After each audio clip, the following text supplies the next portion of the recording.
and get back your transmission brand new. For them service excellent and efficient. Trust me, man. Yeah, hear me? Call them at 929-7040. Or go to them at 106 Maxfield Avenue, Kingston 13 and talk directly to the boss. Just tell them I'm me, send you. Wow, you big star. Yeah, man, respect my boss. Yeah, try calling her, cause trust me.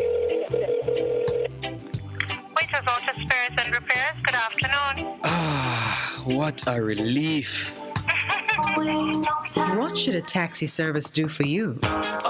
On-Time Taxi Service is more than just a ride to the other side of town. The best taxi service. They offer clean and spacious vehicles, reliable service, and promise to always look out for their customers. They'll come when you call and take you where you want to go on time. Need a cab from anywhere at all. You can call us at 926-3866. We are something special on the road. For a better choice in all your electrical supplies, A, authorized 3M dealer and better brand names. B, better service including free island-wide delivery. C, all major credit and debit cards accepted. It's ABC Electrical Sales. Shop number 8, Hagley Park Plaza, Kingston 10. Open Monday to Friday, 8 a.m. to 5 p.m. Saturday, 8 a.m. to 4 p.m. We make your electrical jobs as easy as ABC. Call 754-382-528 or fax 754-3659. ABC Electrical Sales, for a better choice. The Morning Connection is not your usual talk show. We aim to stimulate discussion and chart new paths to self-empowerment. So please join us, Minette and Percy, on The Morning Connection, Mondays to Thursdays, 6 a.m. to 10 a.m. on Best 100 FM. It's good, it's better, but nothing beats. Coming back. Good morning and welcome back. I am trying to just reach out and check on my co-host. But in the meantime, I'm very happy that the producer has a microphone, which occasionally he opens up to bless us with his own wisdom and insight. So we're going to start out by just taking a look at what we've been exposed to on the weekend. A number of opinion pieces were in the Sunday Gleaner, and it caught my attention with sufficient force to impress on me that we've got to talk about it. There's no avoiding it. They are substantial issues having to do with what is happening in our country. And for some reason, it is a blessed reason. The Gleaner, our RJR group, has commissioned a number of polls testing the pulse of the nation on some critical issues. And they are releasing it bit by bit based on an order of priority known only to them, I imagine. But even the way it is being released, I think, is worthy of consideration because they started with some, I would say, seemingly minor matters as we begin to see the depth of the inquiry that took place. You know, we looked at how people feel about independence and the gains made. What do we think are the more important things about Jamaica's presence on the world stage? And they kind of work their way up to what I regard as a major issue. The headline was "No Confidence." What is your level of confidence in the Commissioner of Police? What is your level of confidence in the National Security Minister? The area of security is perhaps the one of most pressing concern to Jamaicans at this time. It affects everything, but more importantly, it is at the heart of the concerns of all citizens, no matter where you live, what your status is in terms of your income group or, you know, your social status. Security, safety and security is a major issue. I think it is even bigger than concerns about the administration of justice, because not many of us may even come in contact with the justice system in a major way. We can find ways to avoid having to deal with the uglier side of it. but our ability to enjoy those basic fundamental human rights, to walk the streets, to step out and, take public transportation if you need to, be up and out of your house at certain hours. If there is a crisis with security, we become prisoners in our own homes. And so it is a very big deal. What we're seeing is not at all comforting. And the reality of it is many countries, when they get to this state, agitate for major change. And I'm not going to typify the change or describe the change, or there would be changes. For example, if you had a result such as this in any other democratic country that says 45% of the people have a little confidence, 46% of the people have none, and only 9% have a lot of confidence, somebody would resign, or they would be fired. You'd either be fired or you would resign, depending on your level of integrity and personal fortitude. On the other hand, we have, although I say on the other hand, it's just to not put them in the same hand, because it's really the same kind of hand. On the other side of the picture, let's call it that, you have 7% of Jamaicans polled saying they have a lot of confidence in the Minister of National Security. So, in a race to the bottom, the commissioner is doing better than the minister. He has 9%. Minister have 7% of the people say, I have a lot of confidence. 49% of the people have none, 0. And 44 have a little. So if you were to put it together, people only have a little confidence, but the majority have none.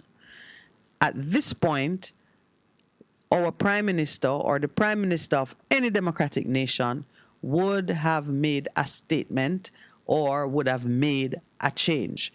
That is the value of democracy. When the people's voice is heard, the leaders take notice, and the producer looks like he's in the starting blocks, ready to come out. You'd like to weigh in, sir? Good morning, Jamaica. It's very interesting. There are some topics that will pull me out. I think this is one of them. And it is so because it is interesting. Oftentimes we will take these surveys and we look at numbers, but then I think it's important to look behind the numbers. It's good to say that, okay, fine, 46% not happy. The question is, why are they not happy? Let's dig to see the reason behind this. And if I were the government, that is what I'd be interested in. And then that would inform the next steps, But, we look at these things. These are persons, in my view, who tend to go after the low-hanging fruit. I don't want to sound bitter, but I do remember our own experiences. The way they came at us. At the hand of both these two. At the hand of both. And here we are. So it's very interesting. Well, the no confidence and the extent of it is something which requires a response from our leaders. Now, many are saying also, or many are coming to the recognition that our constitutional arrangements do not give us a lot of power, don't give us any power, while we are waiting on the next fair and free elections. And so we are kind of limited in the options we have to respond to this kind of crisis. However, we practice democracy, and the lifeblood of democracy is consultation and consensus. We must speak to the people to understand what they're thinking, how they're feeling. And if we require their participation and support in any initiative, then we must heed what we are hearing. So I'm going to ask you, since you are bold to open your mic, I'm going to ask you, what do you think is the likely response of the leaders, the political leaders of our country to this kind of information? We have already seen a response. Silence? Silence, yes. Well, I mean, it's still fairly new. You made a statement, the people. Everything that our leaders do, the people are excluded. People are excluded. So what do you expect?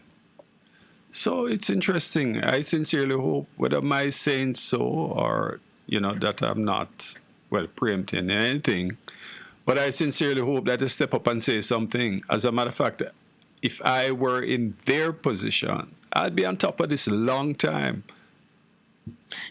So let's see. You, I got to insert this because sometimes our listeners are so sensitive. Jacqueline Biggs says, "Good morning, Miss Minette. Pastor Percy soon come." Mr. Lawrence, Mr. Engineer, and the best family. Blessings, you all. Thank you, Jacqueline. I do miss my co-host. And I want to know that he is well. I was trying to call during the break, but I didn't get any answers to my phone call. So if you see him on the road, tell him to hurry up.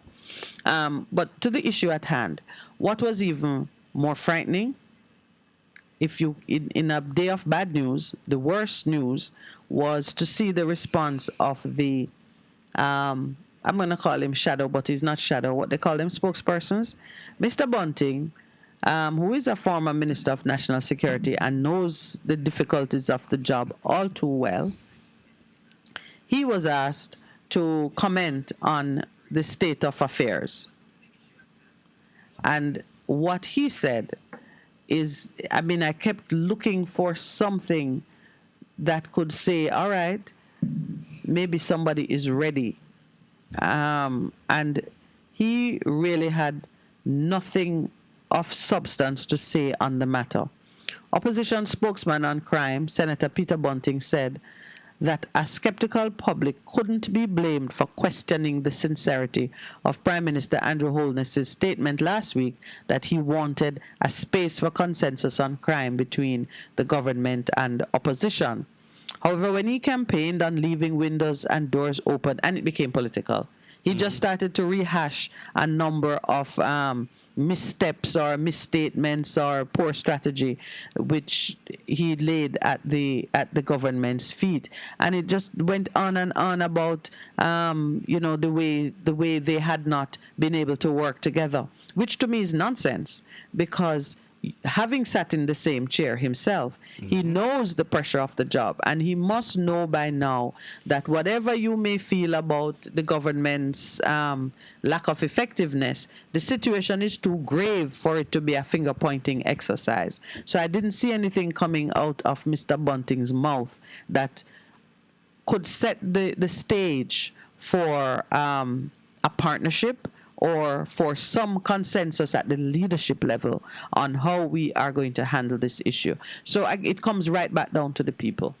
Yeah, and again, this is how we use these various things as political football.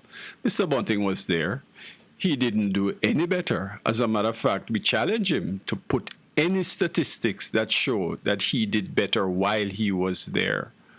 Yeah, and instead of a man with experience will step forward and say, okay, fine, I have had the experience of sitting in the chair. I understand what you're going through. Let us work together and see how we can solve this problem. But no. No, the PNP seems overly concerned that if they share a good idea, the JLP is going to get credit for it, and they might not see the throne room. Yeah, that is a sentiment which I have seen expressed time and again, and I would say to the PNP, if you have a good idea, believe me, there is no way that someone else is going to get credit for your good idea. But you see, because they're not applying the principles that we live by, they don't know that it is impossible for another man to steal the glory that should go to God. Yeah, it is impossible. And you see, that is why it's self-glorification. Because every good idea comes from your Father.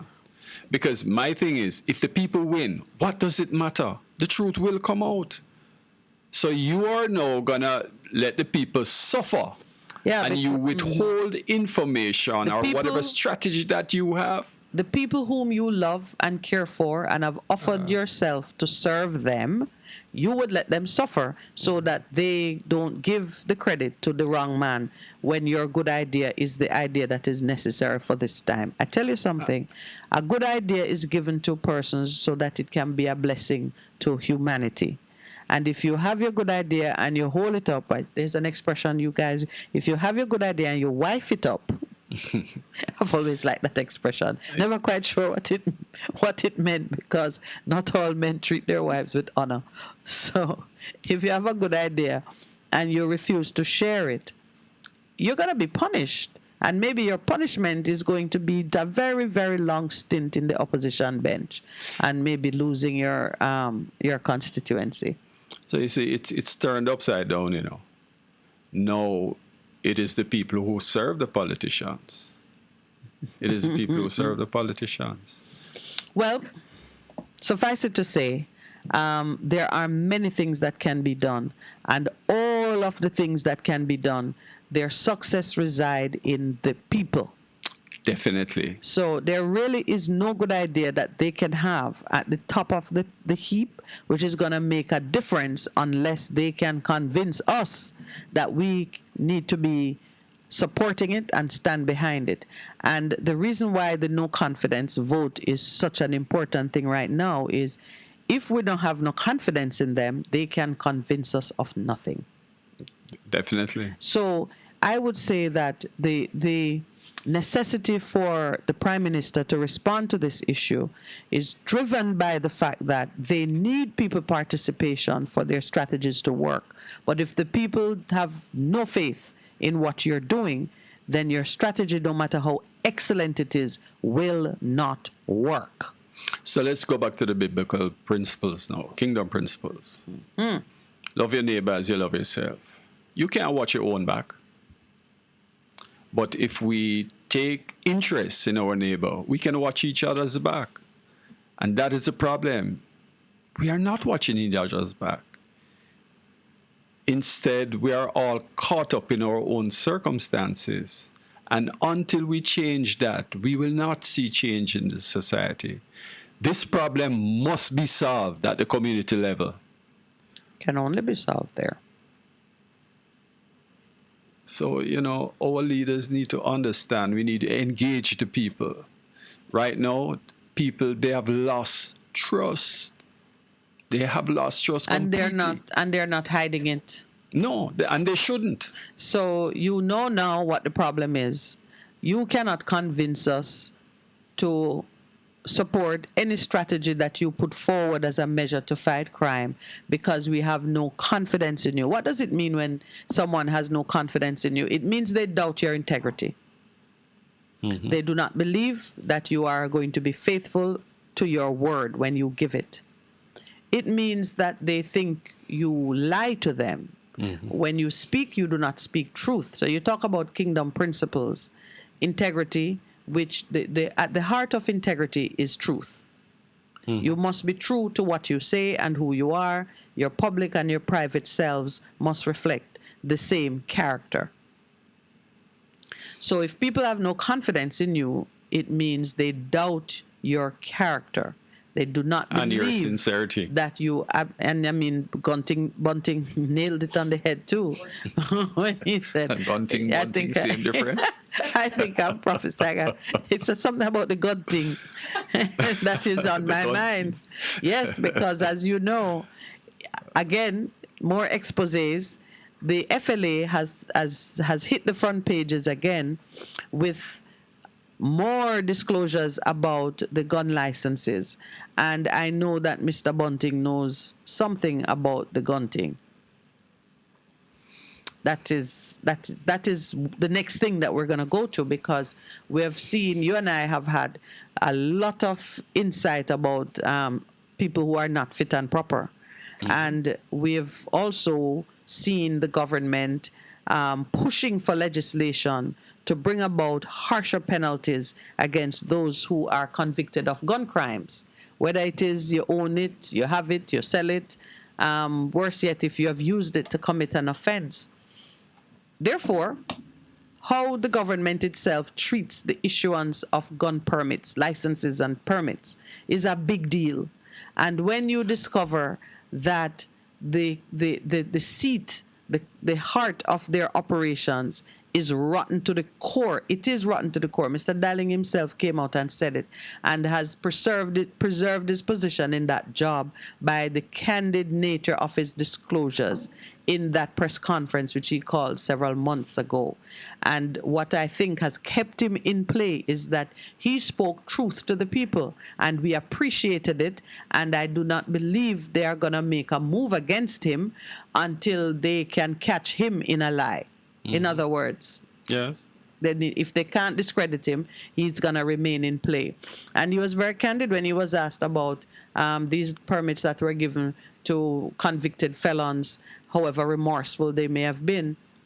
He said, well, we're trying to clean things up because I think over 400 permits were put in question, and they have been doing revocations and inquiries and so on.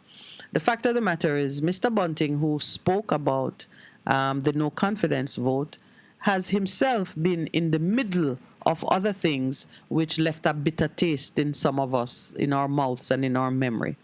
So this lack of confidence, which seems to be unsurprising to everybody, civil society is not surprised by the low confidence in the commissioner and the minister. It is something that I really, really expect our prime minister to address. If both of them remain in the same position, it is only going to get worse. But if you were the prime if minister, what would you say at this point? Well, if I were this particular prime minister, Yes. I fully expect that the Minister of National Security would join the rest of the naughty children in the prime minister's office. 'Cause that's what he does. This And take over the portfolio? This prime minister, when things go bad, he takes it into his home, and then he tries to decide what to do with it. Sometimes he gets rid of it very quickly, like he did with technology. Remember, he was technology minister for a day. Oh, yes. And what a day he had as well. Ben was quite busy too. Very busy. So if this prime minister is more likely to do something like that than to do something truly useful, his options are very limited. That's the truth of it. But to do nothing is to die, is to sign his own death warrant. Who would make a better minister? I think he has no choice with this minister. There was a very humanitarian piece in the paper as well, in which Minister Chang, picture of his family. Something is going on, they're playing us like an instrument. So let me ask you then. So not resignation, what is it? Retirement.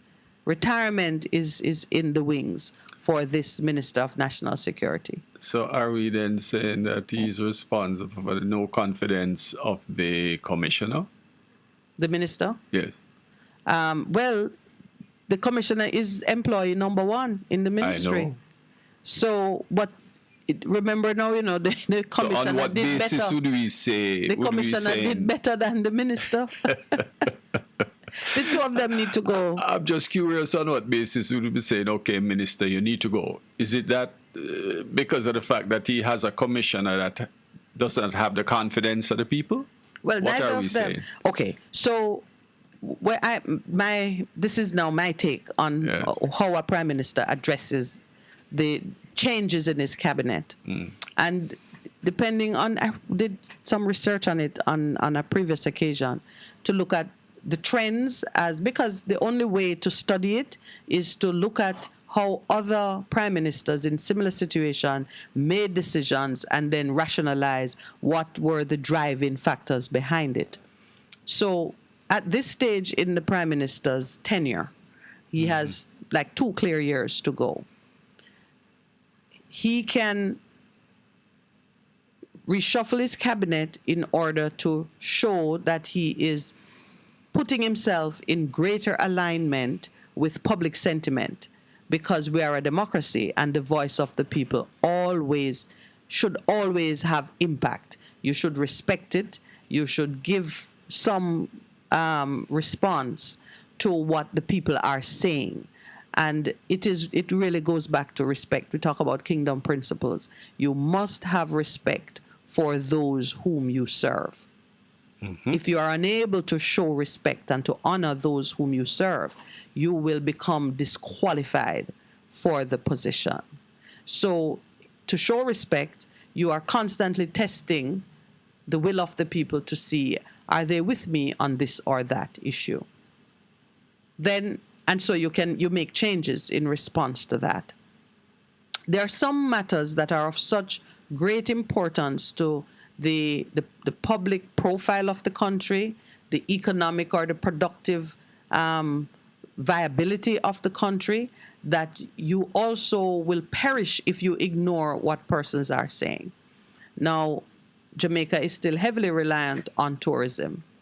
And so whether people see the country as a place that is safe to visit or as a place that is even caring for their own people, human rights violations are a big deal in terms of, do I even want to visit a country?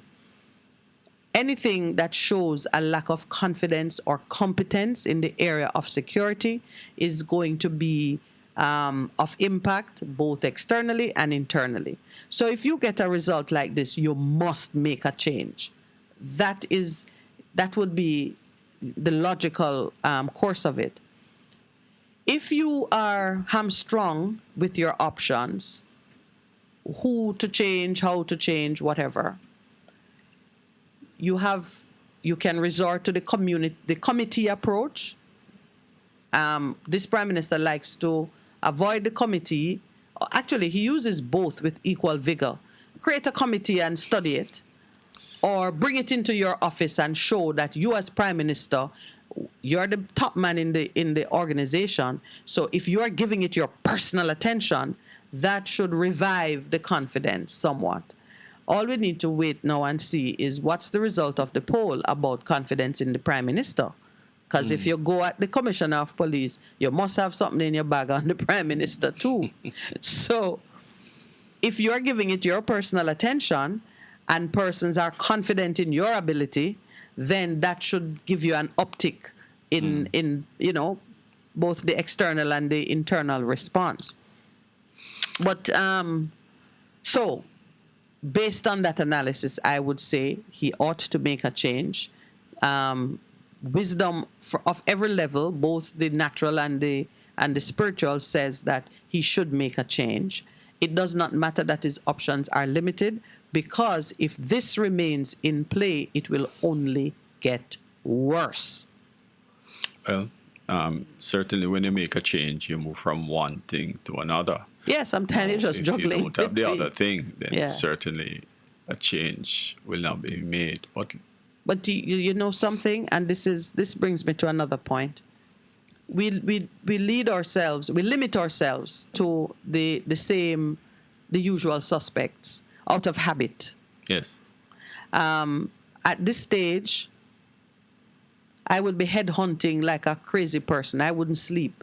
I would be going through the world of intelligence, law enforcement, and trying to recruit someone at the right level to handle these functions. That's what I would be doing if I were We're up on the he. break, but I'd love to follow up on what you say. The headhunting? Yes, because it's going to be interesting to see the qualities that you'd be looking for in such a person.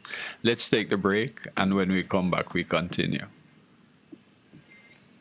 You're listening to Best 100. As the nation continues to grapple with high incidents of crime and violence, the government has been on a quest to promote the peaceful resolution of disagreements among members of the public. As part of this thrust, the Ministry of Justice has incorporated its program of Alternative Dispute Resolution, ADR, and Restorative Justice in the nation's primary and high schools.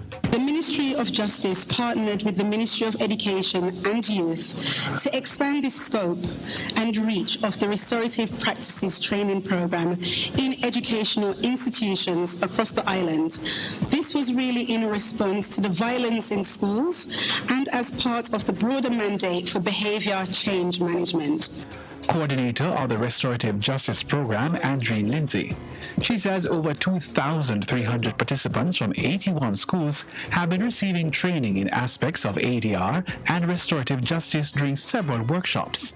Participants include students, teachers, parents, and administrators. Ms. Lindsay believes that once training is implemented, there should be a marked difference in the nation's education institutions.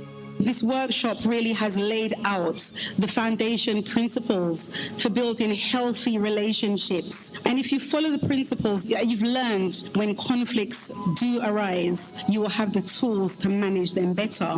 I know that just like me, you're fed up of seeing the conflicts in your schools, in your communities. I'm sure you would have had friends or classmates who may have died due to conflicts in your school. So I hope you can see the benefit of this program and that you will put the things that you learned into action. Teacher at the Brownstown High School in St. Anne, Yannick Dobson, says the principles passed on during the training have already had a positive impact on how matters of discipline are handled at her school. We as a school have benefited and we will continue to put these practices into play as we continue with our school life. We are grateful for the program. We really hope that there will be continuity as it relates to the program and also improvement on practices. And we really hope that Brownstown High will be better based on the practices we have been taught and how we will be putting them into play. Parent of a student at the Edward Seaga Primary School, Pearl Gordon, hailed the program and urged participants to put what they have learned into practice and to take the necessary steps to avoid conflict. The program helped me a lot and helped my child and helped the school. You talk about the violence in the community, so we always ask the children to be calm, obey, and understanding. No matter what's going on around you, just be obedient. And the program teach me a lot about violence. Violence is not good for the kids then. Education and Youth Minister Fable Williams says the RJ sessions are a timely intervention as the government seeks to enhance the public's capacity to resolve conflicts without violence, improve dispute resolution, and foster community cohesion. Studies have shown that restorative justice practices can promote positive relationships between peers, students, and teachers, as well as pro-social behaviors through the development of social and emotional skills. I am very grateful that we have this program in our schools, because as we look to another school year starting in September, I am hoping that we do not see a display of what we saw in the school year just ended, and that led us to begin to teach restorative justice practices in our schools to give our teachers, our students, our parents tools with which to handle conflict situations in which they find themselves. Mrs. Williams adds that the ministry is committed to ensuring that the program continues so that the over 1,000 primary and high schools benefit from training in best practices in restorative justice and conflict resolution. That's it for our show today. Thanks for listening. I'm Hal Shane Burke.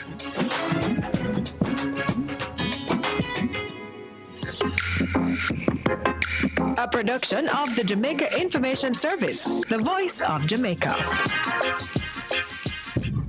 A difference you can hear, a difference you can feel. Best FM, keep listening. Warning, when there is a hurricane warning, button down, tie down, everything.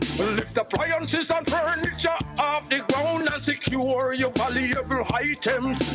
If you wanna boat, secure it on land and turn on your yard. If you a fisherman, make sure you turn off every breaker, and before you sleep, turn off your generator. Flooding, that is a real danger. If you live a gully bank, river bank or low line area, if you see flood waters are rising, get out, get out. Heed the warning. If your land starts slipping and sliding, get out, get out. Heed the warning. Hurricanes gonna happen, so be prepared. A message from the Office of Disaster Preparedness and Emergency Management. For a better choice in all your electrical supplies, A, authorized 3M dealer and better brand names. B, better service including free island-wide delivery. C, all major credit and debit cards accepted. It's ABC Electrical Sales. Shop number 8, Hagley Park Plaza, Kingston 10. Open Monday to Friday, 8 a.m. to 5 p.m. Saturday, 8 a.m. to 4 p.m. We make your electrical jobs as easy as ABC. Call 754-382-528 or fax 754-3659. ABC Electrical Sales, for a better choice.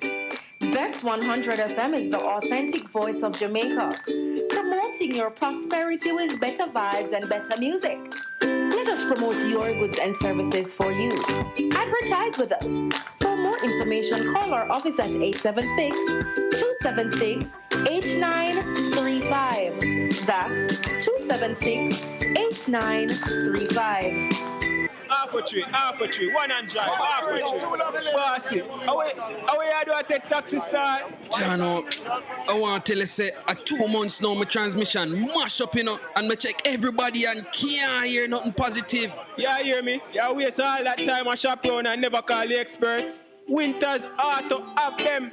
Them have over 35 years of experience and them diagnose the problem and get back your transmission brand new. For them service excellent and efficient. Trust me, man. You hear me? Call them at 929-7040 or go to them at 106 Maxfield Avenue, Kingston 13 and talk directly to the boss. Just tell them I'm me, send you. Wow, you big star. Yeah, man, respect my boss. Yeah, try calling, cause trust me.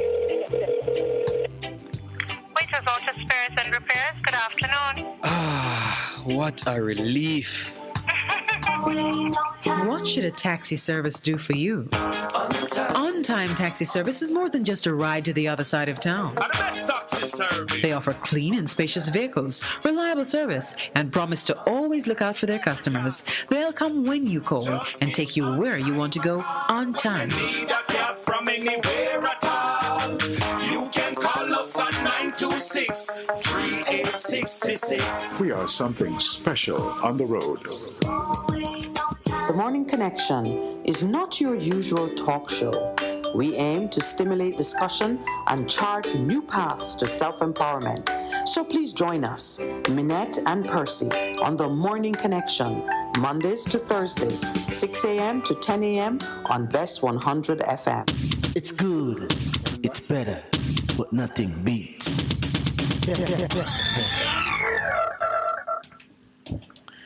All right. Well, certainly online, my co-host for the morning is getting a lot of love. So if you're not watching the chat, just know that your participation is well appreciated. Well, I do appreciate the feedback. Remember, I'm just warming the seat for Pastor. So. Yeah, we really do look forward to seeing Pastor back as soon as possible. All right. I want to share with you some of the opinions that came out. You wanted to talk about, and I know this is one of your areas of expertise, recruitment. You've recruited with excellent accuracy for a number of years. So you wanted to create a profile for it. Which one you want to do first, the minister or the commish? Well, the minister. Let's start with the minister. Create a person that that's my question to you. You are the one who was going to head on. Okay, so to hear what you would be looking for. All right. So if I were tasked with identifying someone with the capability to take over the seat as Minister of National Security, yes, I would not look for one of the usual suspects. They're like, right now, I wouldn't choose anyone who's currently in the cabinet. Okay. I would not. All of them are overexposed. All of them have issues that might... So you're looking for someone who is locked away in the safe. So, not in the cabinet. So, and I would also want someone with the maturity to be taken seriously. One of the things that so now I'm looking for a senator, meaning to say I am looking for someone in civil society who hasn't served but has management experience at the highest level and who could, in short order, because the minister is looking at policy. Yes. And it's more, right now the commissioner has a little more favorable ratings wiggle room than the minister himself. So I wouldn't change both together. Now that you have put me on the spot, I would change the minister first. Okay. I would right now be looking for someone in civil society who has a strong enough appreciation of security matters. And even if it's somebody in the diaspora, you know what? I would go to the diaspora. You know why? We're courting them heavily and saying that they are a tremendous resource. So somewhere in the diaspora is a Jamaican who understands security matters and can be appointed as a senator and brought into play. And I would do it both to show my trust and confidence in Jamaicans who have gone abroad and who have brought themselves up to the level that they can come back and serve. So it would look good on my diaspora policy. And I would also do it because I know I need fresh ideas, new blood. I would not want to harass my citizens or really stress us out with picking up one of the broken pieces that are around me and try to mold it into something. So I'd go to the diaspora, I'd be headhunting. That's why I told you I would be headhunting. So I'd bring me a new minister. You remember, for example, when he brought in Aubin Hill? Yes. No political experience. I wouldn't say, I'd make no comment on his performance, but it was just a refreshing move to pick someone. Okay, so that's what I would do. Then regarding the commissioner now, I would ease him out. I really would.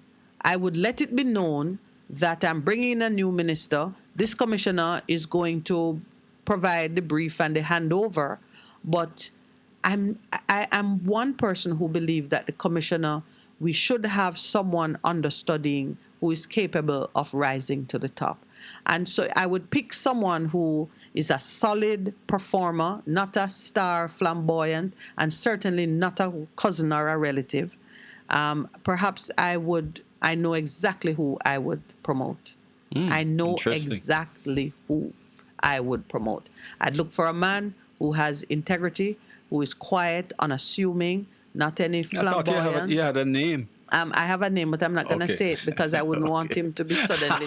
Yes, because I met one such man in the ranks. Yes. Has a sufficient understanding of kingdom principles. Yes. And who is not somebody trying to be in the media every day and someone who, if not can't be bought, would be very hard to buy. Yes. So I already have someone in mind who I would then appoint as commissioner, and is someone from the ranks. Let the good men and women in the JCF see that we have the confidence in them to bridge that gap and rebuild the trust with the citizens. So that would be my strategy. Pick someone from the diaspora. And that's a minister, no? As minister. I'd appoint somebody would have to give up their seat as senator. Mm-hmm.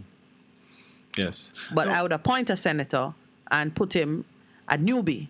And then I would take a man who has come up through the ranks of the JCF and who enjoys the confidence of the troops and who has the personality and the capability to bond with the people. And I'm looking at him right now. I'm seeing him in my mind's eye. I'm looking at him. And I would tap him as commissioner. Then now I'm still prime minister, so I would go to the people with honest, open conversation about where we are, the failings so far, and what we're seeking to do. I want to bring a bit of statistics to you, and we talk about it. But what do you think about my approach? I think it's an excellent approach. As a matter of fact, there has been a lot of talk in the media about the diaspora and whether or not they are contributing. As a matter of fact, I think there was an article in the Gleaner on the weekend. Yes, the mayor, the deputy mayor. He came under fire Yeah, for as it relates to his saying statement. something that many of us have said at one time. It's a or very another. tricky situation. Yes. But the truth is, whereas we know that the people in the diaspora, they send funds back to their take family. care of their families, Yes. and that's fine. Yeah. We're saying here's an opportunity to contribute in a tangible way to your country, because they all migrated for personal reasons. They have gained experience in various fields. We have seen in the media where Jamaicans worldwide have been doing very well. And I'm saying you can now come back to your country, use that skill to help to develop your country. I think the only thing that they have to try and overcome in the initial stages is how to integrate with Jamaica as it is, because we need a lot of changes. We know the place, there's a lot of corruption, so many things happening on the ground, and we have seen where a lot of people from the diaspora, a lot of Jamaicans, they have come back to this country and they are unable to live here because of the difference within the society, the disorder that they come and see. So it's going to take a special person who can be patient and who understand that you're here to solve a problem, and they just won't give up simply because of the level of disorder and corruption that is within the society. So now the only question is whether or not those who are doing the recruitment themselves have the discernment to make a wise choice, because we have tapped the diaspora for other things. The the Petroleum Corporation, the Petrojam chairman was from the diaspora, and he got himself into a spot of trouble with the traveling and the shenanigans. He didn't live in Jamaica. He didn't live in Jamaica. Well, that very special person would have to be prepared to come and live here for a season. So Definitely. and as I said, it's two clear years to the next election. So if you're coming to make a sacrificial offering on behalf of your country, it is minimum 2 years. Right. I want to share something with you, because I would like persons to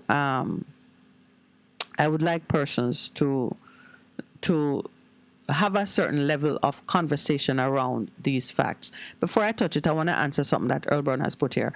Earl Brown says if you pick someone from the diaspora, some of them will have to give up their dual citizenship, which some of them don't want to do. No, not to be a senator.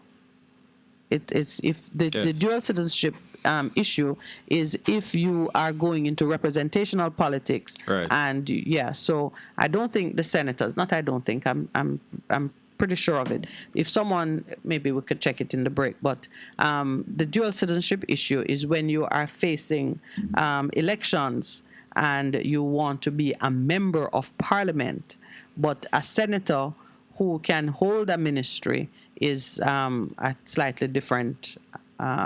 It's a slightly different situation. It's a different situation. Yes. But you know what?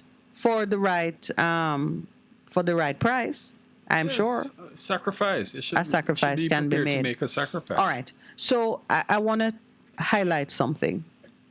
In 2021, while we were under lockdown for most of the year, certainly pandemic was running the streets and good, decent citizens were mostly at home.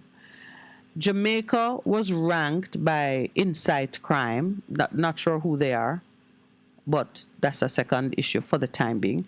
Jamaica was ranked as having the highest murder rate in Latin America and the Caribbean in 2021, with 1,463 homicides, translating to 49.4%, 49.4 per 100,000 people. It was an increase up from the 46.5 per 100,000 people for 2020, when we had 1,301 homicides recorded. Remember that during those periods, most of us were locked in at home, either in quarantine or just following the enforcement orders under the Disaster Risk Management Act, which required us to treat the public health as a delicate flower and don't trample on it by being up and about all the time. During those times, for crime to or homicides, murder, which is the highest insult against society, the greatest insult against society, for those crimes to have exceeded, I mean, it grew year on year from 20 to 2021. At that time, it was the police and the criminals who had the run off the street.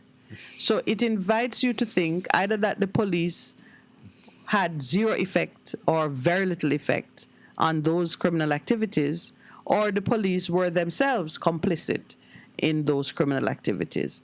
Those are the two thoughts that come to mind when you look at a statistic like that. What say you? I do agree. And, you know, it's unfortunate that one would have to put the police, you know, as a possibility in terms of, you know, being being amongst the violent producers. And I'm being very careful in terms of how I say it. But the truth is, what else is there? What else is there? The citizens are at home. Those are the facts. And yet still we have crime. So out of control, homicide. How does that work? Yeah. So I would say examine it for yourselves. Think about it carefully and understand what it means, because we've seen police officers. There was a gang uncovered in the Clarendon area. We've seen police officers being implicated in murder for hire, murder and death of their partner, spouse, girlfriend, whatever. They've not been innocent. Yes. And while that is just the one or two at that level, you know that for you to get the cream rising to the top like that, a lot of activity goes on below, which pushes the extreme ones to the top. And in other places, a zero tolerance strategy has been used to cut down the fermenting activity that goes on below, so that persons become more straitjacketed in their approach and observance of the law. Yes. If those who are the keepers of the gate become very careless in their own affairs, then more likely than not, the citizens, the criminals, are going to take even greater liberties against society. Right. So then there's a situation now that you have to police the police. Yeah. And there lies their problem, because usually when the problem is at the top, so you see the police can't police themselves. No. So therefore you need external forces to That's why I would bring in a foreigner. Well, you know, a Jamaican who has been trained and developed abroad to handle policy. Yes. But I would bring up from in the ranks a decent, hardworking person to handle the operations.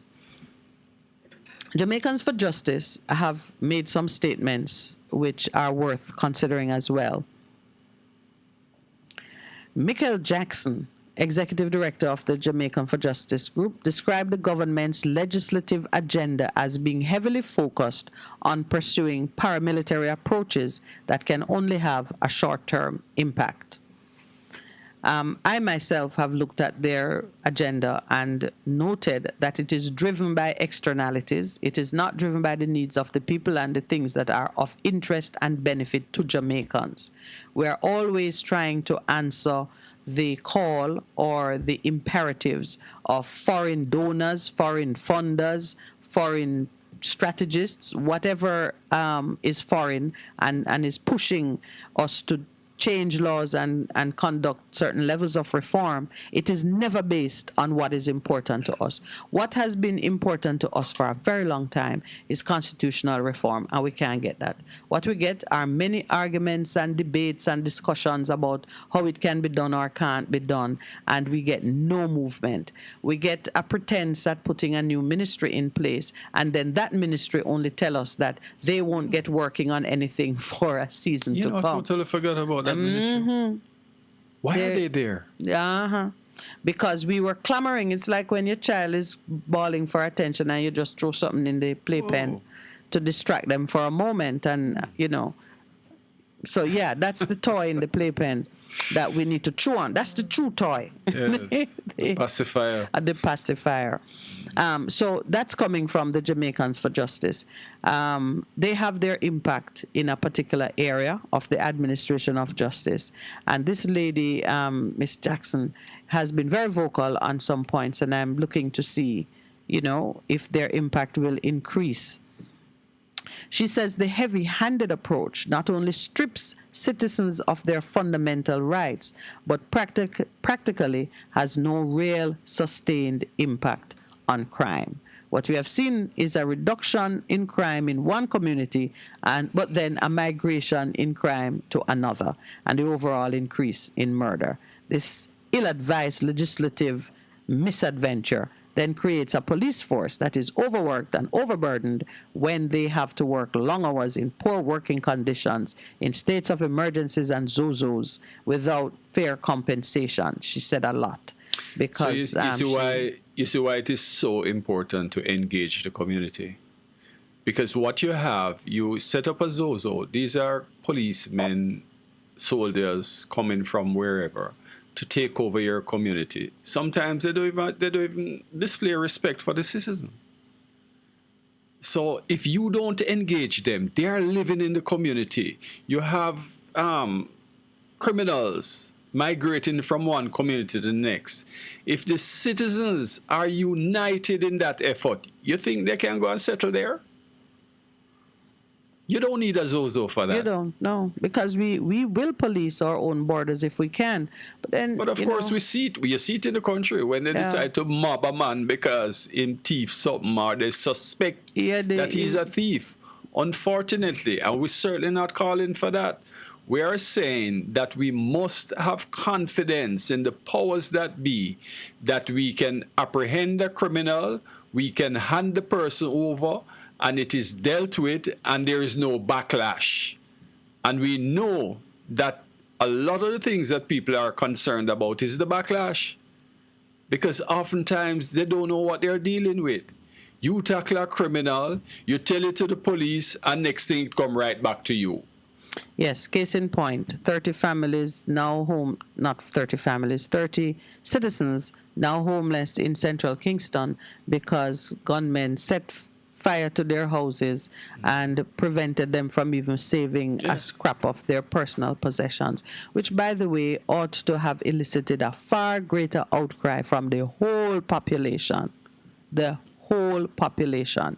And if you are thinking your community is safe from that kind of activity, please remember what was just said by this lady, Miss Jackson, who pointed out the obvious. When you squeeze them out of one camp, they migrate to another. And as you squeeze and squeeze, believe me, they are going to be coming home to roost, because we all know that some of the leadership and the money that funds these activities and those who benefit from the criminal activities, they are living in some very nice communities. Oh, yes. And people know where they live. Meaning to say, the man who you set in motion to do your dirty work at the bottom, somebody knows, say, your house in Kingston 8 or Kingston 6 or whichever neighborhood you live in, somebody knows your house, and eventually it's going to come to your gate.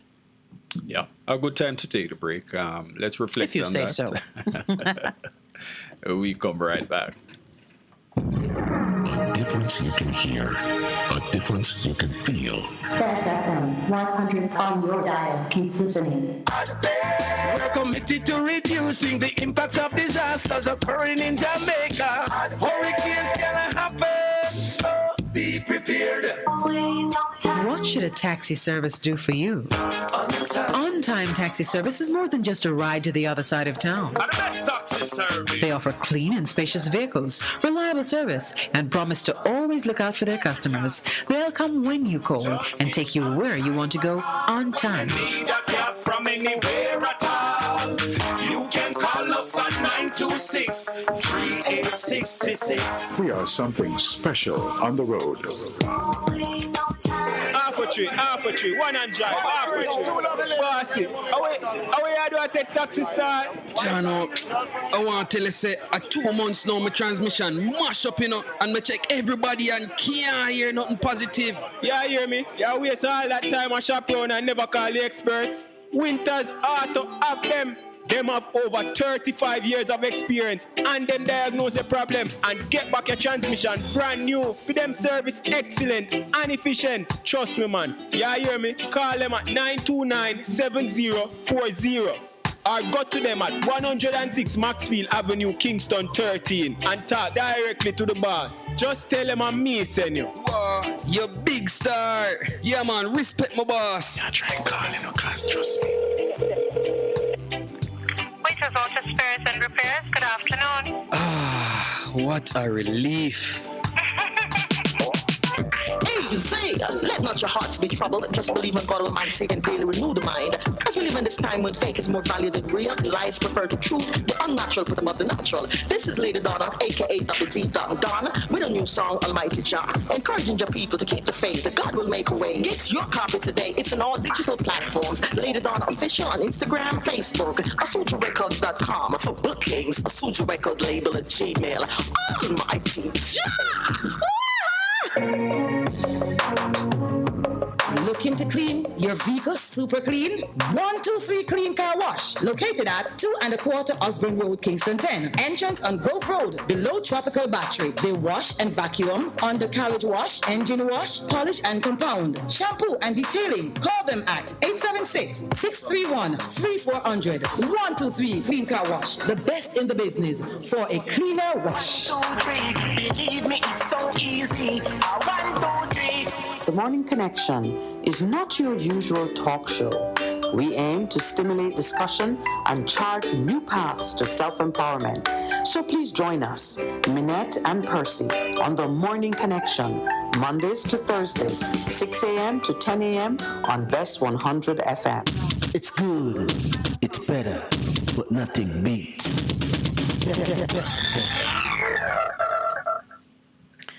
Good morning and welcome back. I have some good news. I know exactly where the Prime Minister can find a senatorial seat for his new Minister of National Security. The Sunday Gleaner's opinion and commentary is perhaps one of the tightest commentary they've ever done. It is called Who Paid the PR Bill is Important. By my reckoning, in any decent country where people have both respect for themselves and for the people they serve, Senator Kamina Johnson-Smith should be going home soon.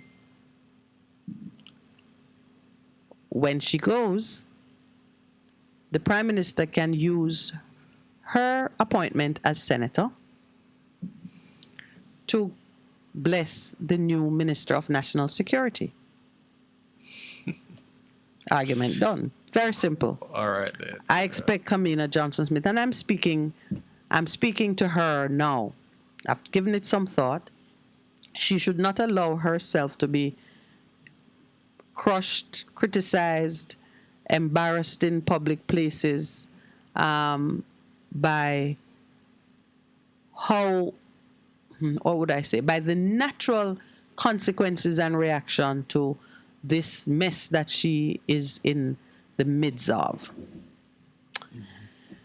If I were in her position, I would have crafted a carefully worded resignation to say that I need to step back and allow both the public and the international community to satisfy themselves with regards to everything that touches and affects this misuse of government funds, this suspicious use of private sector money, the confusion that has surrounded what the company in the U.S. is saying they were doing and what the government of Jamaica is saying they were doing.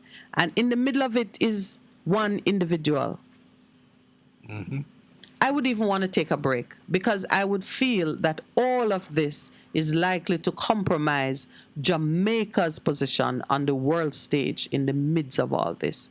Because it don't look good. We know that it's not good. And it's not a situation like when I was in the middle of cascas and noise and nonsense. There was a court of appeal that I was going to that would have a final word. There's no place that has a final word on this, you know. The only final word on it will come from the chief actor herself and the people of Jamaica when they go to the polls. We're not due to go to the polls in another 2 years' time.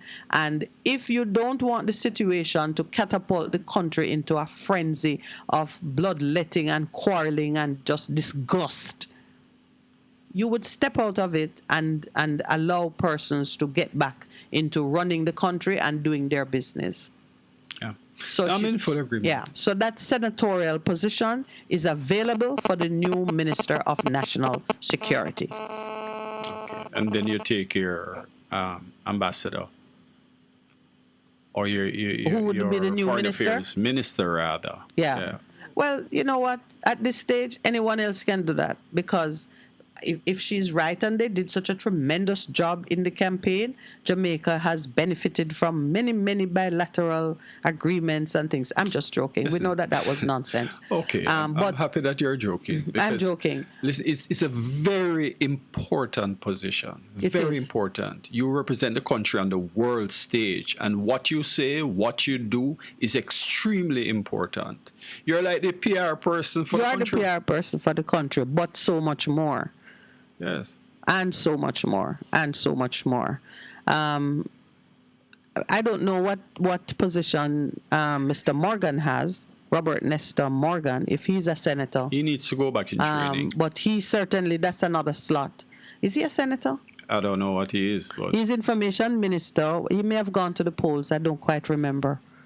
But whatever position, I think we need someone of integrity whose word can be trusted at this time. Yes. So the Prime Minister has a couple of changes which he ought to make if he's paying any attention to us.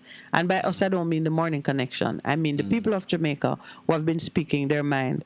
They've been quite vocal on a number of issues. So the Gleaner's opinion and commentary addresses why it is that the disclosure of information concerning the PR bill is important. It's all the issues we have gone through. But here too, because the FARA filing, this is the foreign agency. Let me give you the meaning of FARA. This is the act in the United States which requires entities that are lobbying for or doing work of a political nature or that touches on foreign policy and can affect the U.S.'s own foreign policy moves in a foreign country, they must let their country know that they're engaged in a certain kind of work. Yes. Yeah, so the PR company made a filing in respect of the work they were doing for Miss Johnson Smith. In their filing, they described the client as Miss Johnson Smith. Meanwhile, back in Jamaica, our information minister is describing the client as corporate citizens who have volunteered to be of assistance. Yes. Several private sector companies is what Mr. Morgan would have us believe. But not so. In America, where the people are filing their information, they are describing Miss Johnson Smith as the client. In their filing, they also said that Miss Johnson Smith was not being financed or subsidized by any foreign government. I don't know if someone was being cute, but I think Jamaica is a foreign government in U.S. filings. Meanwhile, back in Jamaica, we are being told that the Prime Minister's office and the Ministry of Foreign Affairs were footing the rest of the bill. In fact, the only person who appeared not to have contributed to the bill is Miss Johnson Smith herself, because they don't put any category of expenditure against her name. And there are other things having to do with the date when the services commenced and so on and so forth. Jamaica is saying one thing and the FARA filing is saying another. It is the Foreign Agents Registration Act, where you as an American entity is operating on behalf of a foreign entity or person of a particular type in a particular kind of work which touches and affect has implications for America's foreign policy. Those relationships have to be declared. Do you remember that it came up when the government of Jamaica announced that they had received information from a foreign ally that Carousel was unfit to hold a license because of some threat to national security, and we sought to hire a law firm in Washington to make inquiries at the State Department as to what these concerns were. The law firm told us that they would have to register themselves as foreign agents in order to represent us. And that was my first. I do remember coming. Yes, because any question about what the U.S. Embassy was saying down here to our ministry or ministers or government, if they were to represent us as lawyers, they needed to register as a foreign agent in order to make an inquiry of the State Department. That is how precise and how, I would say, invasive that legislation is. Even a law firm cannot ask certain questions, cannot write to government on behalf of a foreign company, which we were. And all we were doing, we're asking them to make inquiries with the State Department as to what these concerns were about national security, that the company could formulate a proper response. And they gave us some informal advice. If I remember, they said if we were to go any further, we would have to register. And they did not want to risk their, it was something about lobbying. Yes. They did not want to risk their law firm's business by being categorized as lobbyists, because that was not their business. Right. Yes, I remember. You remember? I remember. Yes. Well, if you want to look at the PR piece, the piece that the Gleaner has done on the importance of Miss Johnson Smith and the government coming clean on this issue, their editorial in Sunday's paper is instructive. I will say no more about it, except that they picked up on a point we were making here very early in the day, that the Manat Phelps hiring by the Golding administration looks very similar to what has transpired here in the hiring of this PR firm for Miss Johnson Smith. They didn't go into the similarities between the Trafigura. Oh, no, they did go into Trafigura. But so this is like... this is like a baby created out of Trafigura and the Manat Phelps or Doodle School. It's the offspring, yes. And you know, let's use another kingdom principle. The scriptures do tell us that if you are digging a pit, be careful you don't fall in it. I mean, there's a song that emphasizes it too, but it is in scripture. Pit digging is a business for a twosome. Whenever you're digging a pit for one man, be sure you're digging another one for yourself, because you're going to fall in it. Take heed lest you fall. All right. There was Gordon Robinson wrote as well on the issue pertaining to Miss Johnson Smith, and I think that makes for good reading. I don't have time. I won't go into it because there is some celebratory matters that we need to get to. Have we chosen the song, team? I'm not hearing a resounding yes. No. All right, and let me give you some instructions on the choice of song. Someone very important to us celebrated a birthday on the 12th of August. We were not on air. I want a song, listen up, I want a song that speaks to the character of this individual, a pioneering song, a song that speaks to and I'm not looking for a religious song, so please all don't try and bring me a gospel song. I want a song that celebrates, you know the way Taros Riley did She's Royal? Lion Paw. Then, we have a vote for Lion Paw. Is that a song? you know who the song is for. It's a song of strength.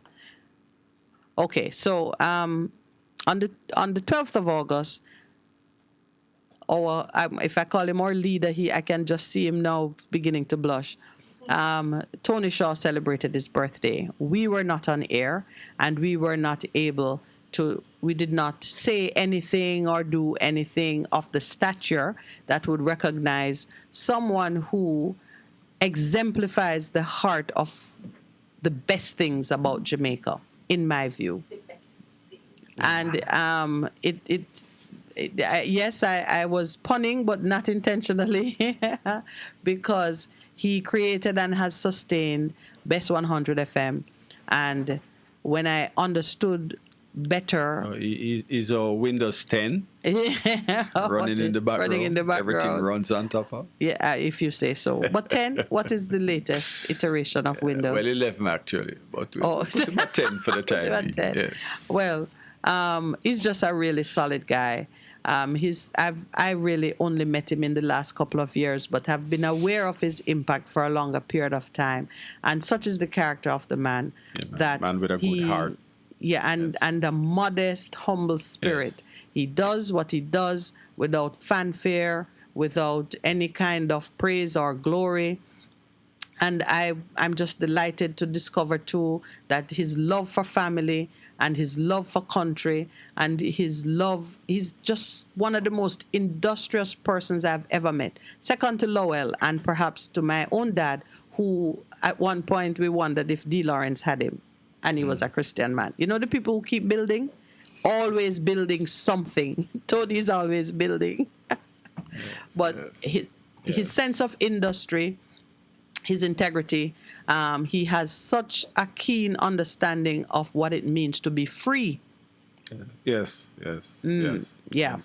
No, man, definitely. I love him as a brother. Good, and decent I certainly appreciate the opportunity that we have to work with him and to see that in Jamaica, there really are the old-fashioned type of people who are the salt of the earth and don't mind being the salt.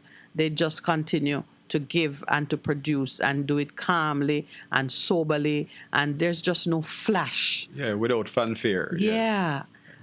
My saying this is much more. I know I'm going to get a drubbing from him. Oh, definitely.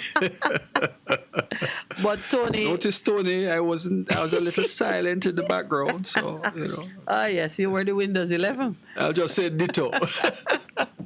But I want us to play a song for Tony. Yes. Boy, I tell you, it is...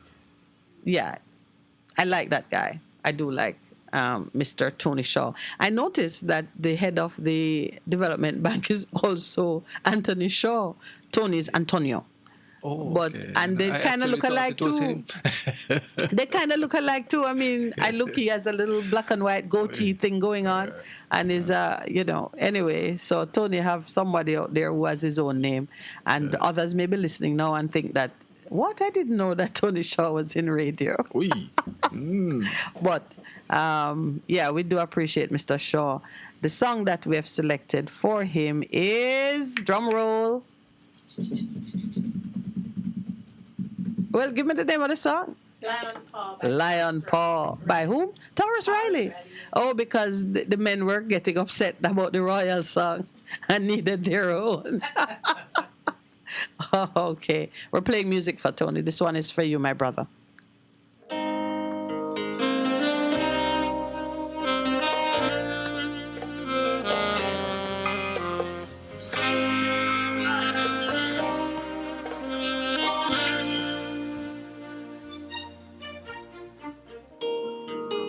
Blessed love and greetings.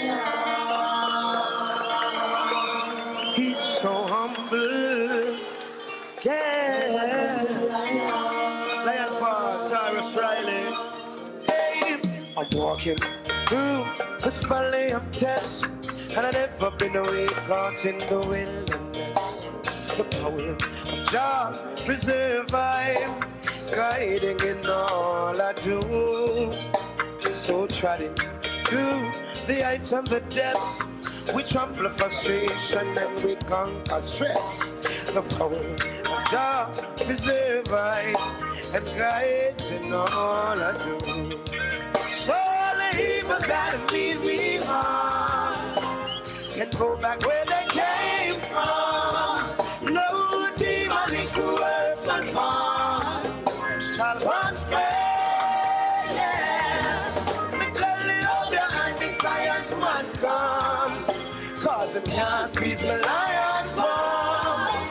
No demonic words but harm shall prosper.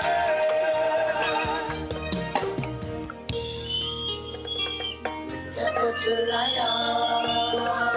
No. The wages of blessing is ever living a life. So I keep my meditation in the island. I weather the storm and put up a fight, 'cause we can do anything. Should you feel like giving up, let the strength of your ancestors fill your cup. The power of Rastafari guides in all I do. So evil that me heart can go back where they came from. No demonic words performed shall prosper. Yeah. I tell you of your anti-science man come, 'cause it can't squeeze me lion bomb.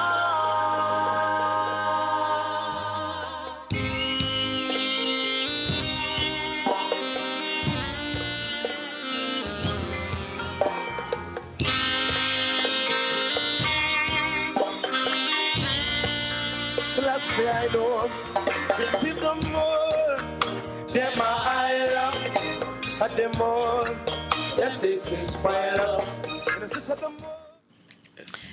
So that one's for you, Tony, and I hope you'll take it easy on me for making such a noise about your accomplishments and how much we love you.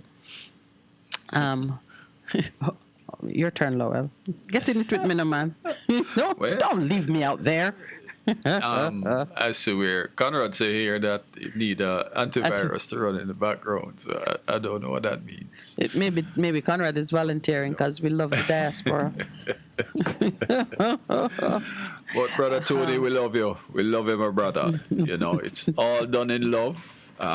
You know, I know you don't like when we big you up in the public like this, but you deserve it. Yeah. So if we're gonna go down, we're quite happy going down this way. I'm just kidding. I know you appreciate it, and you know, just remember, you know, you are our brother, and we stand with you, my brother, just as you have been standing with us, despite the criticisms, despite all the things that people might have said. You go with your own spirit, and we appreciate you. We love that spirit. Blessings. Yeah. So Earl Brown reminded us about that Jamaican FBI man who was not on the short list and not considered for the commish job.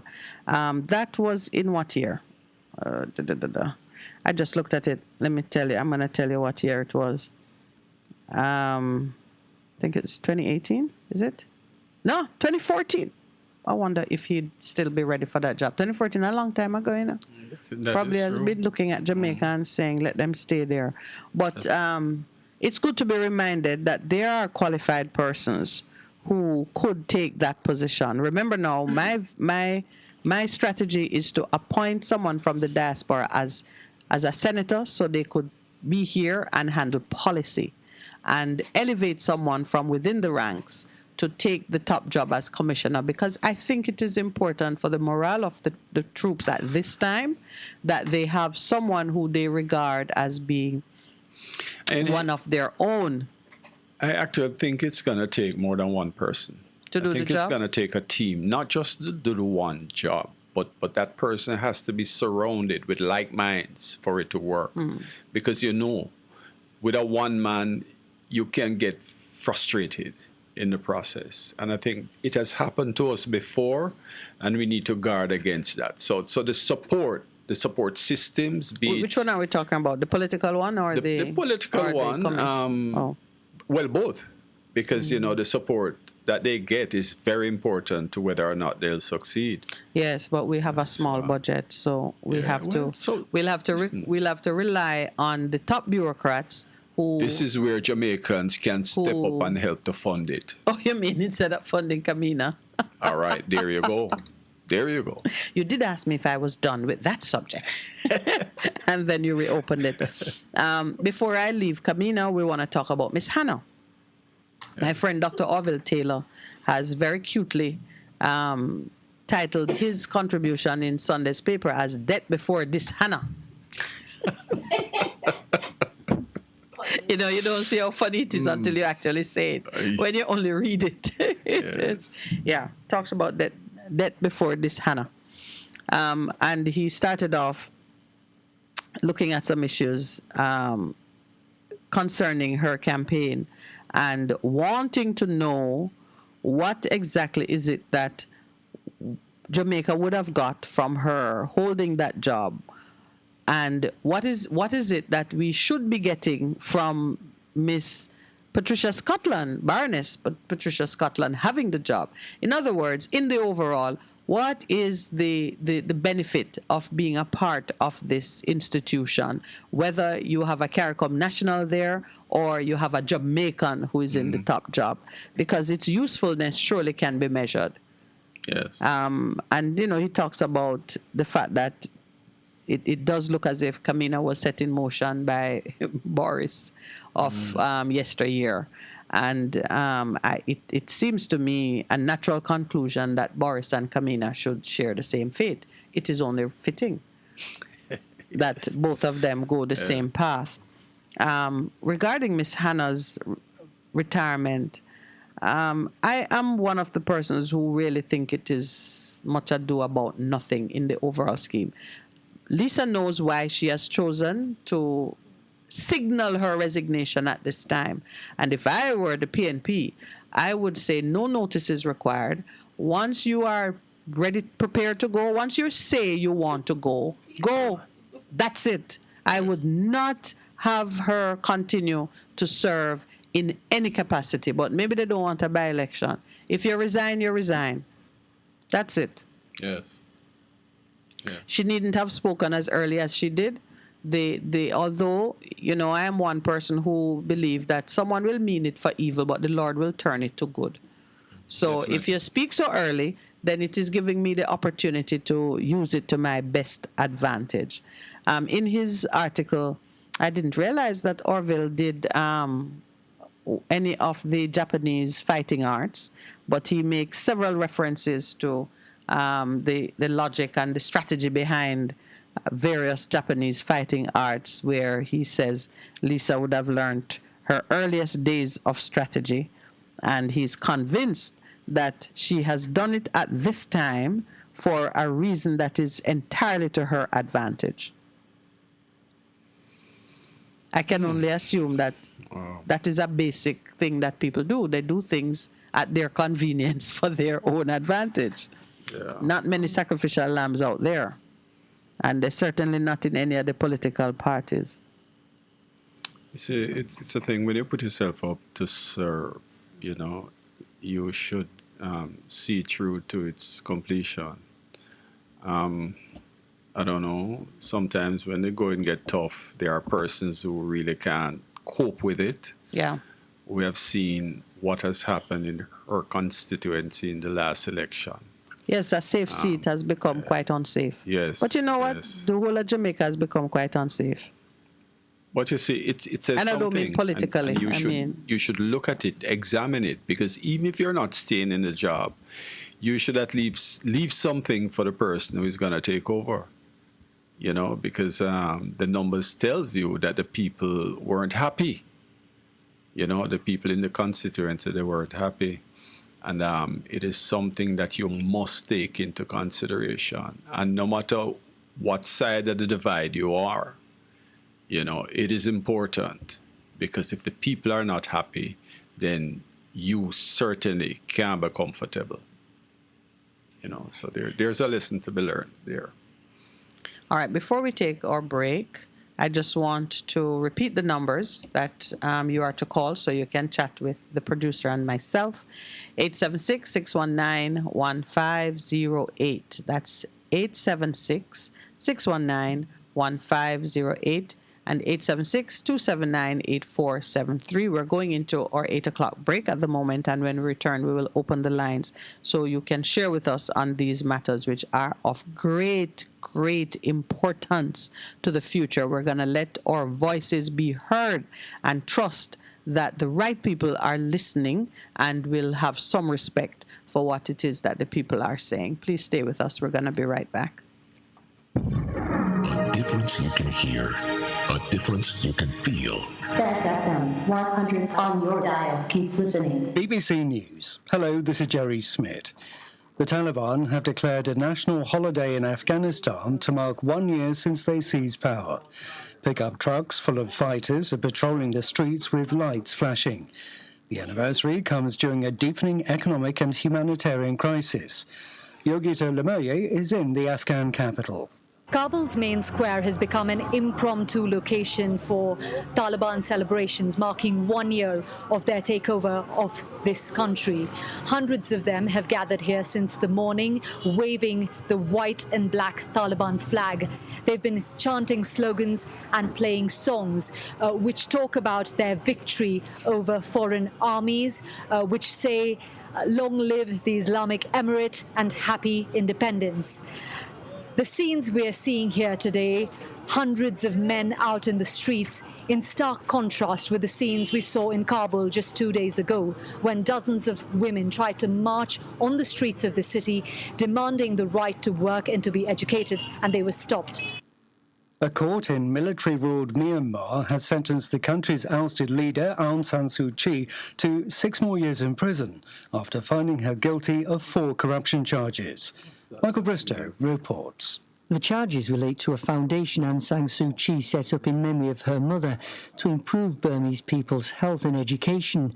She was accused of using the charity's money to build herself a home and acquiring government-owned land for the foundation at a discounted rate. The allegations seem designed to undermine the admiration still felt for her in Myanmar. She said they were absurd and denies all the charges against her. The military is accused of using court proceedings against Aung San Suu Kyi, all held behind closed doors. China has launched fresh military drills off Taiwan in response to a visit to the island by a group of American legislators. Chinese warplanes flew to within 50 kilometres of the main island. It comes just days after Beijing completed a huge military exercise around Taiwan. Britain has become the first country to approve a COVID-19 vaccine which targets both the original and Omicron variants of the virus. Is Dr. Smita Mundasat. The UK's Medicines Regulatory Authority have said that this vaccine is a sharpened tool in our armoury against coronavirus. The original vaccines that have been used around the world to this point are designed against the original coronavirus. And what Moderna have done here is they've made a vaccine that targets not only the original coronavirus, but also the Omicron variant of the virus. Now, that's the variant of the virus that has spread across the world since the end of last year. And they've tested it in 437 people, and they found against their original booster that this offers a better immune response. BBC News. Reports from Ukraine suggest that the local headquarters of a mercenary force loyal to Moscow has been hit by an artillery attack and possibly destroyed. The Wagner Group has been supporting Russian troops in the east of the country, with its members accused of committing human rights abuses both there and in other conflicts around the world. The Iranian Foreign Ministry has categorically denied it has any links to the man who stabbed Salman Rushdie. A spokesman said the author and his supporters are to blame for the attack for insulting Islam. Here's our Middle East editor, Mike Thompson. There's been a mixed reaction in Iran to the stabbing of Salman Rushdie. Some have celebrated what happened, while others have voiced fears that the incident will deepen the country's international isolation. Mr. Rushdie remains critically ill after being stabbed at a literary event in New York State on Friday, though he's now able to breathe unaided. The Iranian Foreign Ministry statement denying any links to his stabbing came after the U.S. Secretary of State Antony Blinken denounced Iranian state institutions for for inciting violence against the author. On Sunday, the governor of New York State, Kathy Hochul, said a man with a knife would never be able to silence a man with a pen. The American basketball star Brittany Griner is appealing against her conviction for narcotic possession. Ms. Griner was arrested at a Moscow airport in February with vape cartridges that contained a small amount of cannabis oil. She said the oil was in her luggage by accident. Activists in Bangladesh have urged the UN Commissioner for Human Rights to end what they call gross human rights abuses in the country, including extrajudicial killings and disappearances. The call came during Michelle Bachelet's visit to Bangladesh, the first by a UN human rights leader to the country. BBC News. A difference you can hear, a difference you can feel. Best FM 100 on your dial. Keep listening. Warning, warning.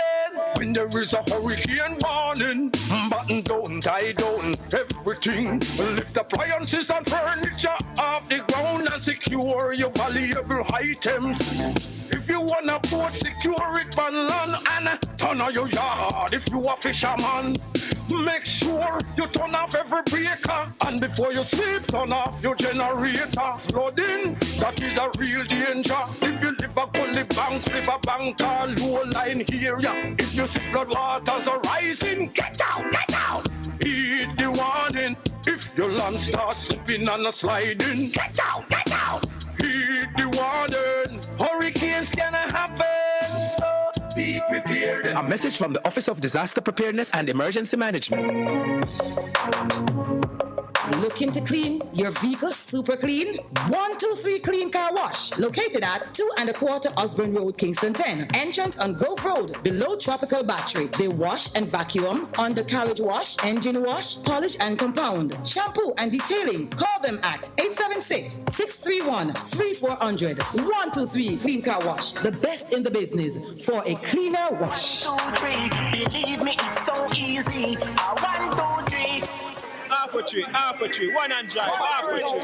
Bossy, away I do I take taxi star? Jano, I want to tell you, say, 2 months now, my transmission mash up, and me check everybody and can't hear nothing positive. Yeah, hear me? Yeah, waste all that time I shop around and never call the experts. Winters Auto have them. Them have over 35 years of experience and them diagnose the problem and get back your transmission brand new. For them service excellent and efficient. Trust me, man. Yeah, hear me? Call them at 929-7040 or go to them at 106 Maxfield Avenue, Kingston 13 and talk directly to the boss. Just tell them I'm me send you. Wow, you big star. Yeah, man, respect my boss. Yeah, try calling, cause trust me. Waiters Auto Spares and Repairs, good afternoon. What a relief. What should a taxi service do for you? On-time taxi service is more than just a ride to the other side of town. The best taxi service. They offer clean and spacious vehicles, reliable service, and promise to always look out for their customers. They'll come when you call and take you where you want to go on time. Need a cab from anywhere at all. You can call us at 926-3866. We are something special on the road. For a better choice in all your electrical supplies, A, authorized 3M dealer and better brand names. B, better service including free island-wide delivery. C, all major credit and debit cards accepted. It's ABC Electrical Sales, shop number 8, Hagley Park Plaza, Kingston 10. Open Monday to Friday, 8 a.m. to 5 p.m., Saturday, 8 a.m. to 4 p.m. We make your electrical jobs as easy as ABC. Call 754-3825-8 or fax 754-3659. ABC Electrical Sales, for a better choice. The Morning Connection is not your usual talk show. We aim to stimulate discussion and chart new paths to self-empowerment. So please join us, Minette and Percy, on The Morning Connection, Mondays to Thursdays, 6 a.m. to 10 a.m. on Best 100 FM. It's good, it's better, but nothing beats.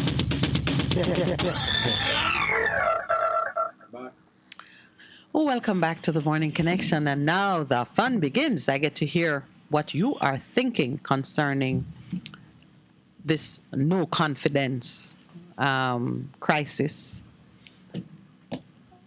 we're going to open the lines. But as we are waiting on the first call, can open the lines now. I just want to remind Jamaicans that on the 17th of August, we will be acknowledging Marcus Garvey. It was declared Marcus Garvey Day in honor of our first national hero. I know that Marcus Garvey Week begins today, and I just want to give a shout out to the organizers of that inaugural event. Good morning. Welcome to the Morning Connection.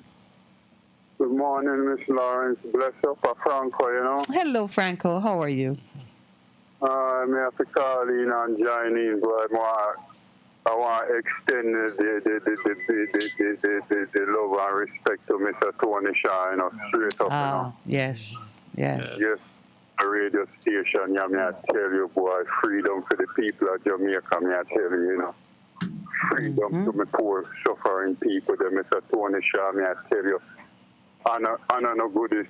I don't know the honor to give Mr. Tony. He don't know the work. He don't know the thing when I do. He have no idea what he's doing, yo, for the Jamaican people, may I tell you. Straight up, Mr. Tony Shaw. Yes, and... Well, you know, we endorse that, Franco. And tomorrow... Go ahead. Can you say that again for me, please? I lost you for a moment. Good morning. I think we lost the call, engineer. Good morning. Hello. Hello, good morning. Good morning. Welcome to the Morning Connection. Yeah, how are you doing? I am well, thank you. Yeah, good morning. Yeah, I want to make a little contribution this morning on the topic of crime. I also want to give a solution to the crime problem, you know? Oh, go ahead. Yeah, it's good to criticize, but it's good when you can give a solution to, you know? Yes. Yeah,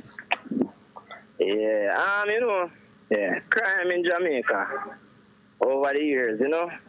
The PNP and the JLP does not really have a clue, or if they does, maybe they don't really want to do anything about it. Seriously. I have discovered that, you know, crime is a business that turns a couple $1 billion in the economy every year, that maybe the tourism sector benefits from, funeral parlor, security companies benefit when crime are up, you know? How does tourism sector benefit when crime is up? All right. You see the all-inclusive hotels? They benefit by keeping their visitors in. My brother. In a way, you know, because a man come from America or Europe and say, oh, well, I will just do everything inside, you know, on the property. So are you suggesting that these people are doing this in order to keep the crime there in order to, you know, fill their pockets? They don't really do it sometimes deliberately, but they benefit when crime rate is up. You understand? You started by saying that you were coming with a solution. Let's hear the solution. Yes. Before I go to the solution, for example, they find some guns. You know, I hear Andrew is talking about the guns that come to the war. Yes. Yeah. If I was a minister of security and the commissioner, you know, the guns come from address in America and they come to the war. I wouldn't call CVM or TVJ to post on the news that we find 50 gun or 100 gun. What I would do, I would allow the person to come and clear it. Track them to where they go and have them arrested and also extradite the sender here to be charged. You know? All right, solution now. Yeah, solution now, yeah. You know, Jamaica has about 14,000 police, and we have 2.8 or 3 million people. So, with that ratio, the police cannot protect us. The police can only protect a small minority. This sounds like a solution you have raised here before. Before you go into that, I want you to exercise your mind a little bit on what you just said concerning how the police operate. I don't know what would cause you to think that something as obvious as tracking where it's coming from and waiting to see who clears it are strategies that our police don't employ? Our police are not stupid, and it would be a mistake for any citizen to conclude that obvious things are not being done. The fact that it's not being explained in the public media is one of those things that you should readily accept, that in the area of law enforcement, it is not in the interest of our own national security for us to give full bill and receipt of what strategies are employed and how and so on. So in terms of having a mature discussion on these things, there are some aspects of it that we should, just exercise discernment and understanding, and before we say it and give the impression that this or that is not being done. For example, even with the young lady who disappeared, you can tell from the information that is coming out now that the police were doing some things earlier than people thought, simply because they were not making headlines. All right. So concerning that, remember now, if a man hides guns in a shipment, it is highly unlikely that somebody is going to walk up to the counter and clear it. The first thing is that it comes in that way because under the cover of dark and however it gets done, it is going to be removed from the container. And here's where you need to be thinking. The persons who control access to these secure areas, if you're in a bonded warehouse or if you're in a secure area of the port, your investigation needs to be focusing more on the gatekeepers, because somebody has to come in under the cover of dark and get access and take it out, or somebody has to be induced to allow it to pass in a harmless way without a proper search and so on. And I hear what you're saying this minute, but the reason is, I'm going to give you a solution now for the crime problem, but uptown people are carrying the gun. It comes under their name, rich people here. My brother, no. We're going to stop you right there, so hold on. No. You don't go around blaming people like that. You talk about solutions. No, sorry. Stop. What can you do in order to solve the problem? Let's talk about that. What are you prepared to do in order to help to solve the problem? This is how the government must solve the problem. No, you. No. You. We don't want to hear about the government. The government are doing what they can. What can you do to solve the problem? We need a national plan in order to conquer this crime problem. I can only do within my little circle, right? Yeah, so that's what we want. What the government must do is get a sheriff system. For example, like me now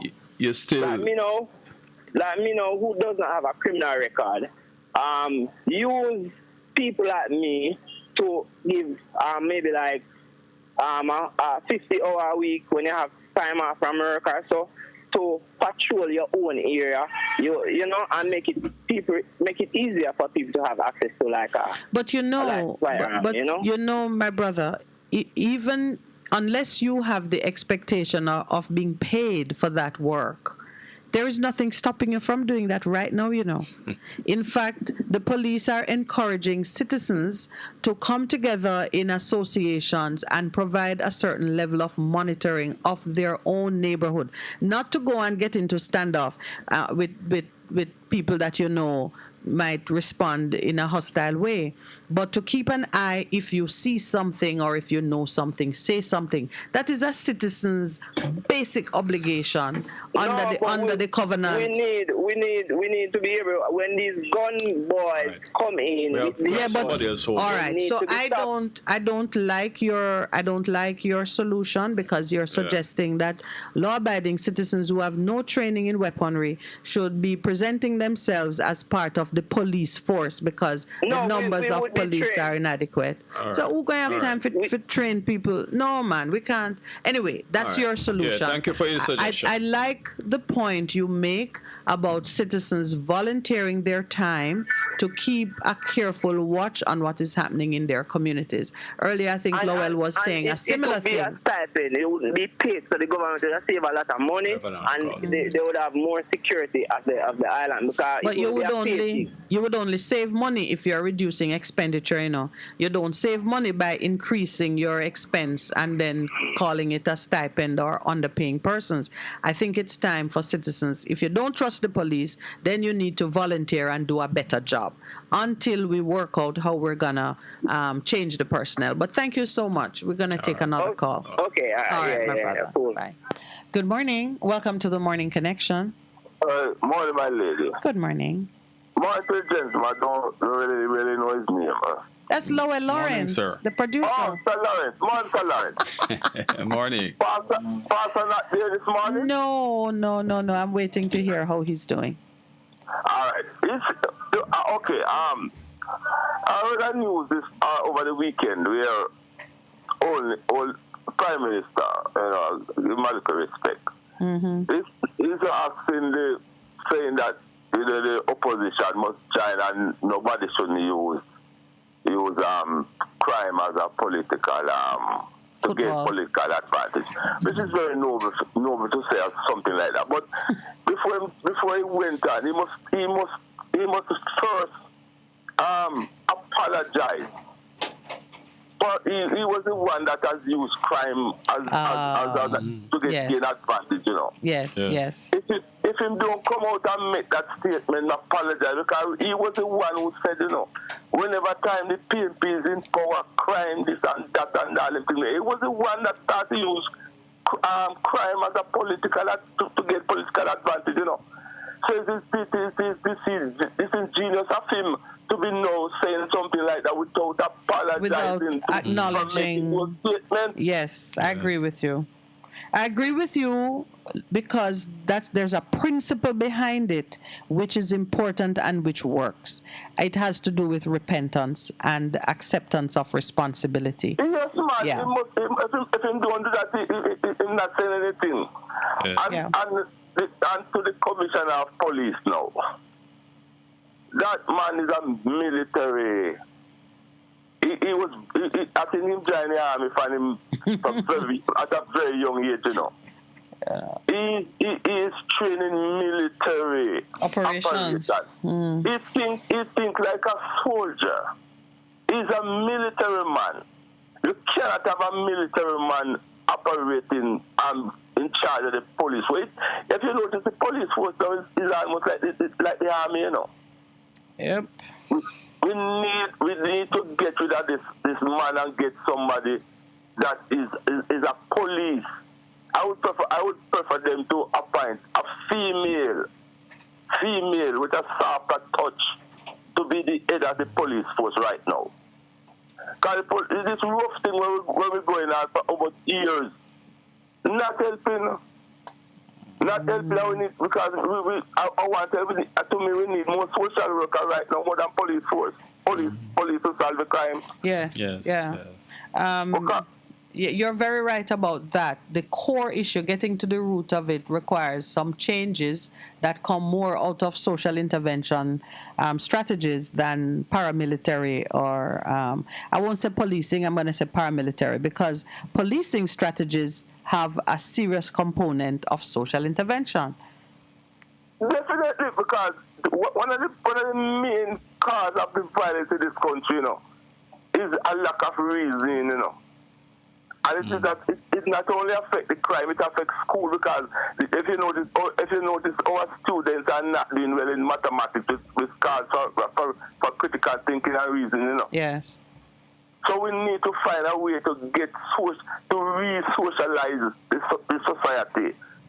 Because we can't shoot away out, Don't believe it. We can employ more guns and more this and more that, and we're solving the problem, Because I see some people getting killed.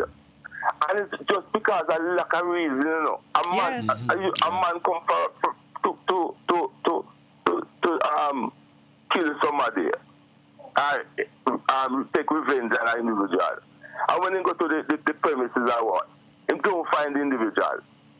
And he kill the person, probably the father, the mother, somebody that's in the family, but do have nothing to do with the dispute. All that takes was a little reason to say, well, boy, but me not see him, so I could left until when we buck him up. If we want to kill him, we can't kill him. You kill that person, and that don't have anything to do with that. Maybe that mother or that father was talking to that son and tell him to desist from doing what he's doing, And you come in and you kill them people. It's a lack of reason, causing a lot of death. And if we don't find a way to re-socialize the people and let them have a different way of thinking, we're not going to solve the problem. And the present Minister of National Security is not in favor of social intervention. He said it on more than one occasion, and we're wasting money. Well, now a lot of time and effort is being put into restorative justice at the community level, which is meant to close that gap and bring into play some of the principles that we know will work. But you still have that trust deficit, which is messing up the effectiveness of every strategy. The people don't trust the government. The people don't trust the police. The people don't trust. We don't trust them. So if we don't trust them, it means we are going to have to spend a lot more time addressing it ourselves. And we can't address it through vigilante justice and the different things. Or as you say, with the impatience we show when a man not seeing our side of the thing quickly enough, we bring out the guns and the knives, and before you know it, the only solution we have is to destroy whatever offends us. Yeah. Thank you very much, brother. Your contribution is so worthwhile, Can I make one more point? Yes. All right, quickly. I went to the supermarket on Saturday. I wanted to cook some soup. And when I said I want to buy some, there are some fish head in the supermarket. You can buy a cook soup. And I am appealing to those people that are selling those things. Use some conscience, man. They don't even leave a little quarter. No neck. Flesh and the fish head, man. Is it pure skull you get? Jesus. Not even the cheeks? Not like that. I went to the States and bought some. I went to a place and the man was cut off the fish head and thing. And the amount of flesh that them leave on the fish head where you could get to buy, and them even give you some time. We can't use our business people can't use some contents, man. I decided so we're going to buy. I'm going to buy some of the chicken thing there. And then have a part of the chicken where they cut out the breast and so on and leave not the chicken back. It's not really the chicken back. They come like the breastbone. Yes. The chest. And the same thing happens. This is the pure skeleton you're getting. Why can't our businesses have some content for the poor people? It's the poor people make them live in the way they are living, Yeah. The poor people work in their factories and their homes and all about that. Them can live the type of life that they want to live. Go on them yacht and all the type of thing, Yeah. Why can't they have some little conscience to the poor people? They're still making money. They're selling those things. God, man, leave a little flesh for the thing, man. All right, thank you. We do hope that your appeal don't fall on deaf ears. Thank you for your contribution, my brother. All right, okay, have a good day. Yes, I hope the soup was good, nevertheless. Yes, it was. All right. See? All right. All right. Good morning. Welcome to the Morning Connection. Good morning. We lost that one. Good morning. Blessed love, sir. Oh, blessed love. Give thanks. Yes, we get a little echo there. You have us on speaker?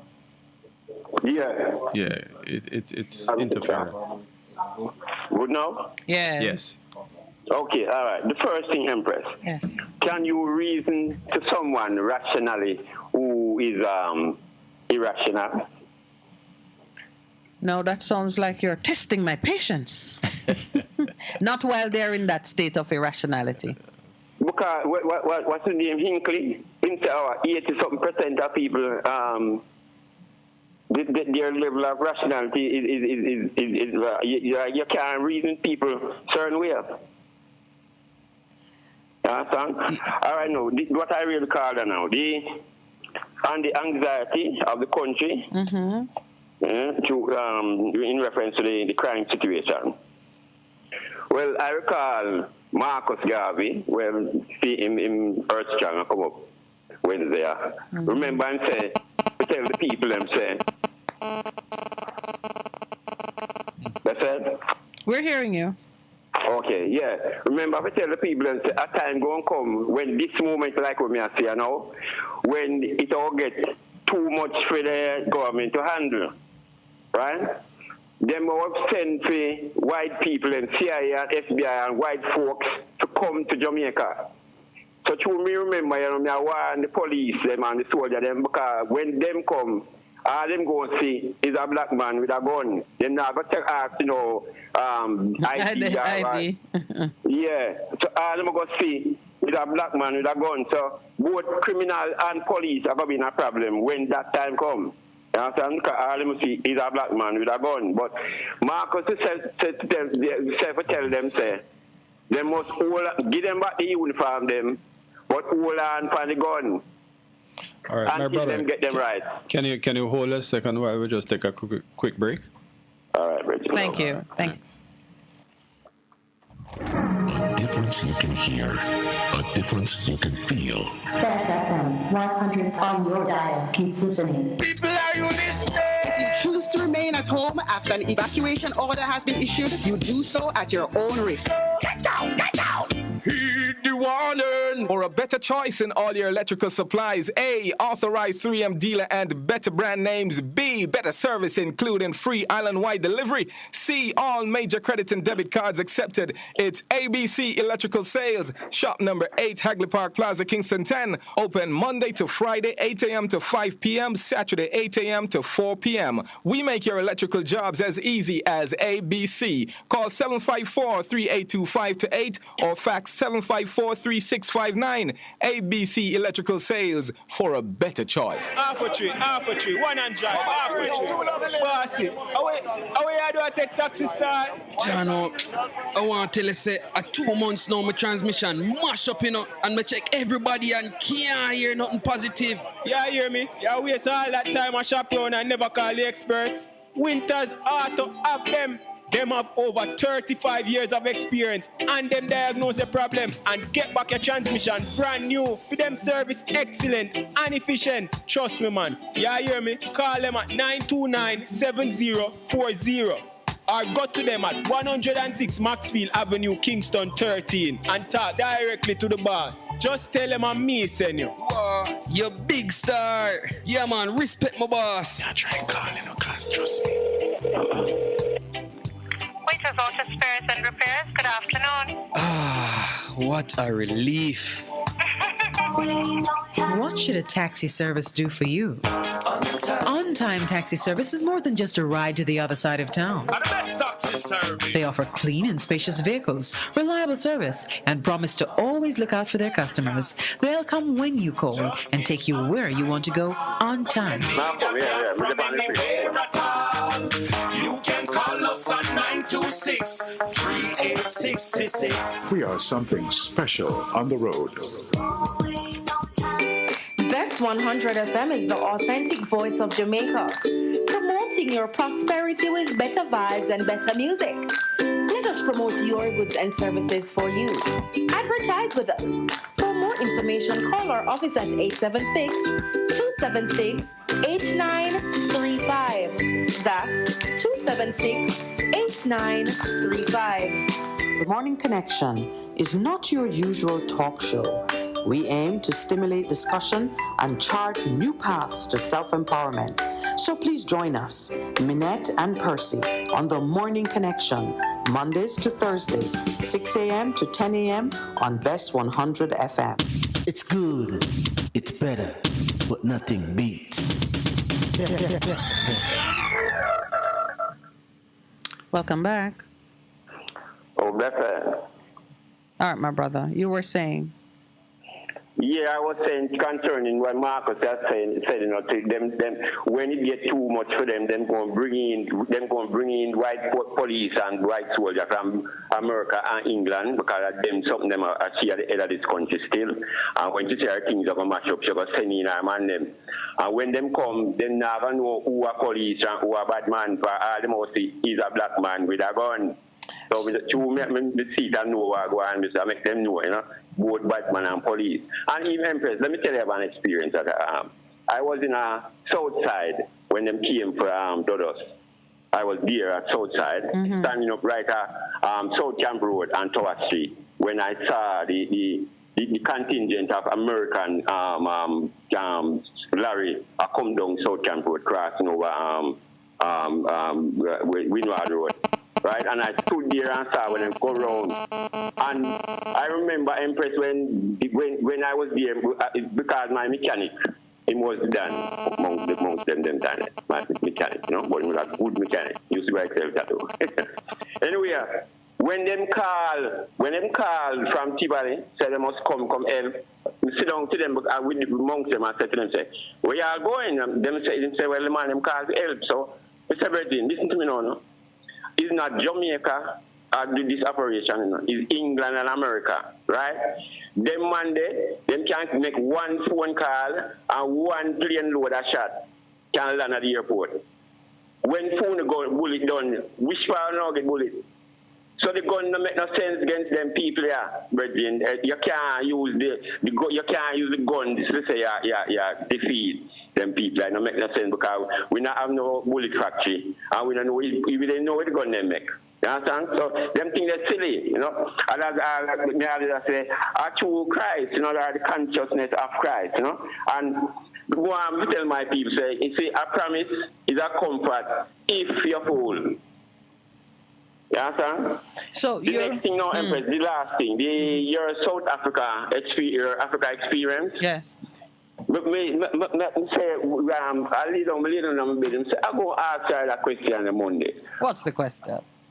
All right. When you were there with your brilliant mind and level of understanding and intellect, that's where they mash you down at Jamaica with, right? It's something where you're where they mash you down with. Yes. I mean, you say, you carry, well, let's not go there. Anyway, when you were there, Empress, didn't you not see, say, if you do your thing, saw your thing there, you'd have to go in like AT&T meditation, not no little flow or digital, but AT&T to go in with that which you were when they mash it down fast.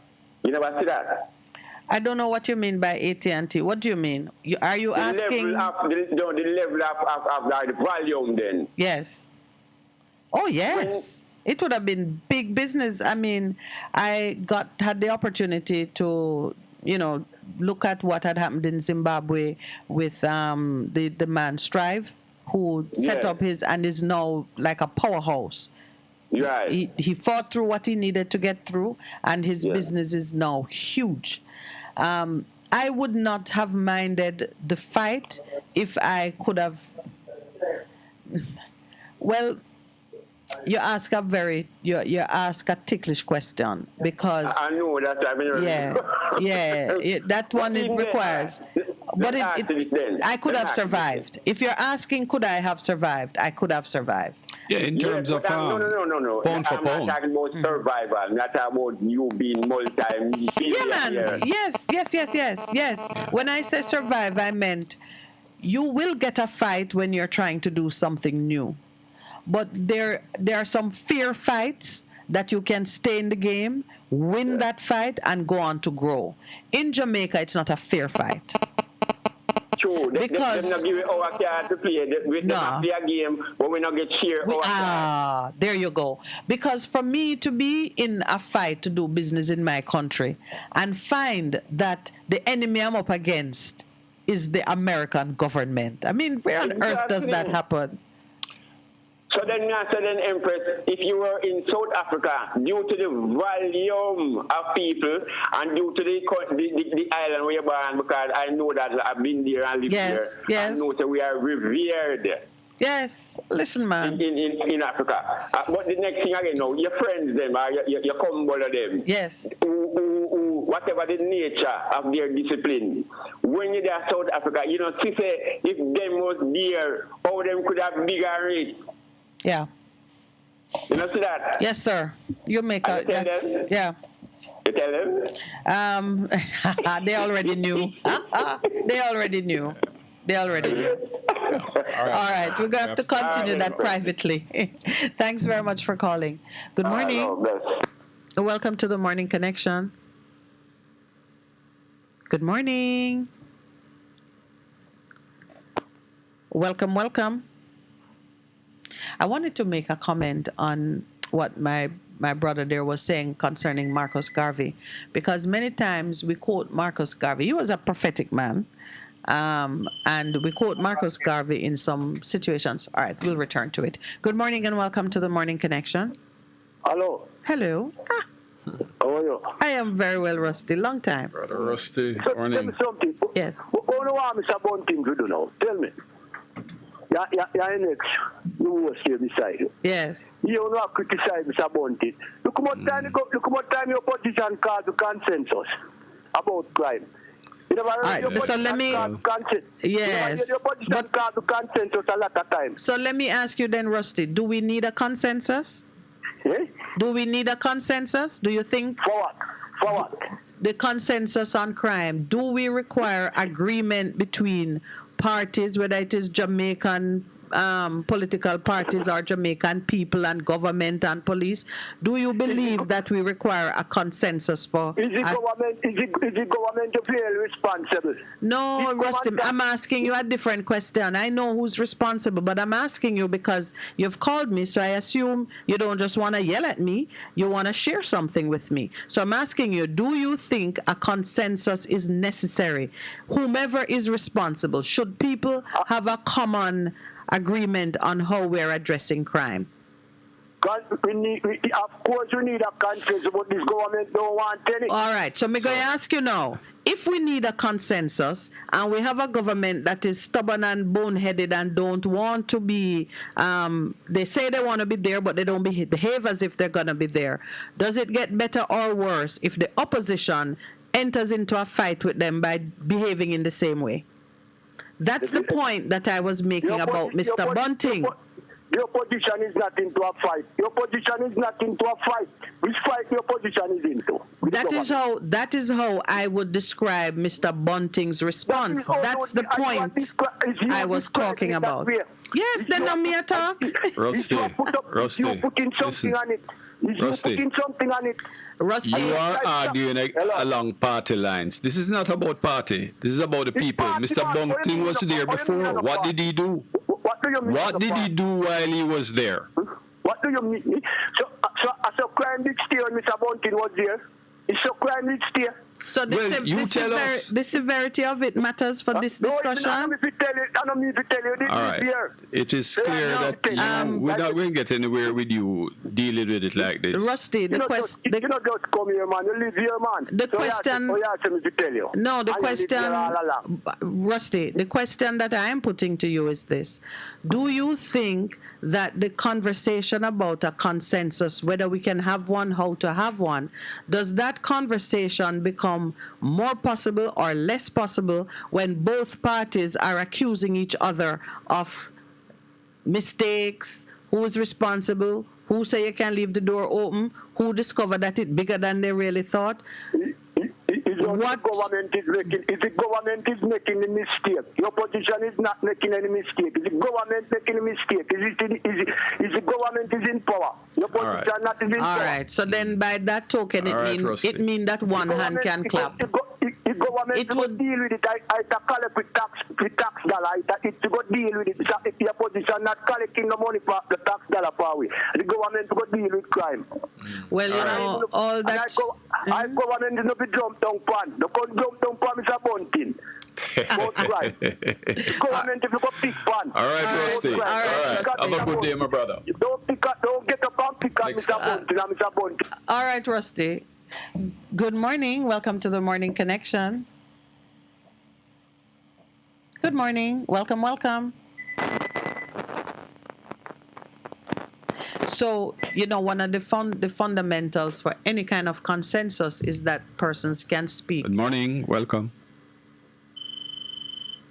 Is that persons can speak in a measured and respectful way to each other. Hello. Good morning. Morning. Morning. Miss Minette. Yes. We need to check out these phone lines there. Okay. Because when I was on before, yes, and live put me on hold, yes, and all of a sudden it just cut off. Oh, and you had to call back? Yes. So that is what happened. I'm doing a following up. Good morning to you, Mr. All right. Morning, sir. Morning. How are you? I am well. Morning to the team. Good morning. Morning, Jamaica. I'm doing a following up. Minute, the OUR called me on Friday. Yes. But the phone now, you're sliding it and you're sliding and it's not good. By the time I slide and get the number, they cut off. I tried calling them back. Them say I'm not getting them. But what happened? They said that they will call me back today. Yes. So I can keep the phone close to me. Yes. You know that my long line is off, right? Right. Like, yes. But that I have to keep paying the bill the same way. Listen, man, you're a test case for everything that needs to be addressed in the system.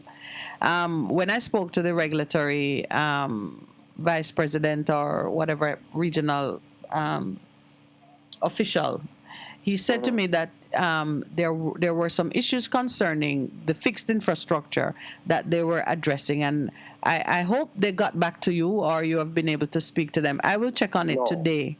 But, nobody got back to me. Yeah, but it sounds as if your phone is a challenge in and of itself. What kind of phone you have? A slide phone? What kind of? Oh, touch screen. No, Miss Minette. Let's go slow because we're having two issues here, We're having a long line issue and having a cell phone issue. Yes, but I'm talking about the instrument on which you are receiving phone calls. You were saying by the time you could slide the phone? Yeah, because Friday when I slide the phone, the OUR get out. They didn't, if you come to talk to somebody, it's like them just call you and then just call you for just make you see the number to tell you them call you. Because on a normal call, I would get it. Yes. But in a split second, them come off of the line and it's Friday. Yeah. Everybody want to go home. Yeah. You see, so what they did. All right, let us persevere. And what the lady leave her name and said they'll call back today. So I'm doing I'm just keeping it abreast. I appreciate it. And I'll touch the people at Flow. But what happened, them say I must keep paying my phone bill. I am keep paying my phone bill. I'm paying my phone bill for something that is not a service you're not enjoying. That makes no sense. Whoever told you that makes no sense. Them send me a bill. I get a bill and I pay it.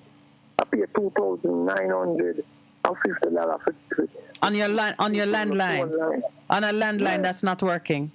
No, landline that is not working. Well, I pray that you do get to speak to the OUR folks. And Miss Minute, I have no confidence in those people. Man, that was the headline on Sunday's paper yesterday. No confidence. The bills are generated until someone go into the system and stop it. So it's clear that they're not giving it the attention, which is why it is still coming. Mr. Lawrence, I have that phone number for 30 odd years. They can check it, never cut off it. Yes. Unless when they have problem on their system. And this is the way, and I talking to some people who is not in Jamaica. I talk to people when they're in Jamaica, Mr. Lawrence. Yes. Some people you call them in Jamaica. And she's telling me that I have to keep paying my bill. That's nonsense. And let's never line. What kind of something that, Mr. Lawrence? No, sir, that is nonsense. Let's see what the regulator does. No contract, no principle, nothing would require that to be so. Let's see what the regulator does. You're touching on a subject that is so dear to my heart because quality of service regulations have long been outstanding. Some of them have been put in place, but there's nobody really guarding it. And I lose so much business. I can't put no credit for my phone over $200 or $300 because it will be on my phone and my phone got them say them telling me now. Listen, they called me, I have a voice note on my phone. They check it out, and just like the lady said, that they went through her phone with a fine tooth comb, and they were trying to find fault that is her fault why the credit keep coming out. And that's what they're doing. She's telling me that my data was on, and come on. Miss Minute, all we have to do is, the next thing we have to do is take out the battery out of the phone, that the data not come off of me, that my credit not come off of my phone. All right. Well, we're in a process to address that. I hope you have something to say to me that is less personal this morning. We just had a follow-up. Oh, all right. But we didn't. You remember now, we know that you and I are connected by WhatsApp. I'm asking my brothers and sisters to get conscious, open them eyes, and look what is happening in the country.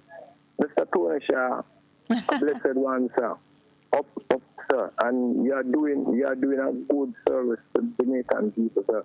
And I hope you pat yourself on the back and drink a glass of water now. Because I don't know, a glass of root wine. Because when I tell them, here's what I drink, I become Mr. Shaw. Well, I think he's at an age now when he can make his own drinking choices. So thank you very much for endorsing and showing some love to the man whose investment makes it possible for us to be talking. Yes, man, and you know, he had given this space that this show can be enlightening to all the people. And, you know, a lot of people start tuning, and I tell people about it, you know. And people say, I never know. I mean, your voice, man. I say, yes, man. That's the place to be in the morning. All right, you know, sir. So, thank you very much. I'm going to follow up. I thank you for the follow-up. It reminds me, too, that I need to make sure that it's taken to completion. Yeah, and I can't say we in morning. and even though my 40s, the fervent man morning, rusty, enlightened. What happened to the dear pastor this morning? Dear pastor, no, pastor wasn't feeling well yesterday, so I'm kind of watching to see that he rallies and is up and about. He's only human. He's only human. Yes, He's only human. Yeah, these things do happen. It does happen. Thank you, my brother. Have a blessed one. You too. Okay. Good morning. Welcome to the Morning Connection. Morning, Mrs. and Mr. Lawrence. Good morning, Wayne. I sent Mr. Lawrence on a mission. So he'll be back in a minute. I'm on it to bet you they just start to. Fortis heal you up, man. Yeah. All right. If we have outside forces pulling strings of our political leaders. Yes. All right. Yeah. And the strings, where them a pull and I make them do not benefiting us, then how would we solve that problem? What can we do to solve that problem? Well, for one, leaders with greater integrity and ability are not as easily manipulated as others who have skeletons in the closet and who have personal agendas and so on. And I'm just saying this as a baseline statement. I'm not making any statements about what is happening in our country at the present time. For you to qualify as a leader and to even aspire to take up that position, you must be so set in your character and principles that you understand what the vulnerabilities are and you know how you're going to deal with it if you're under pressure.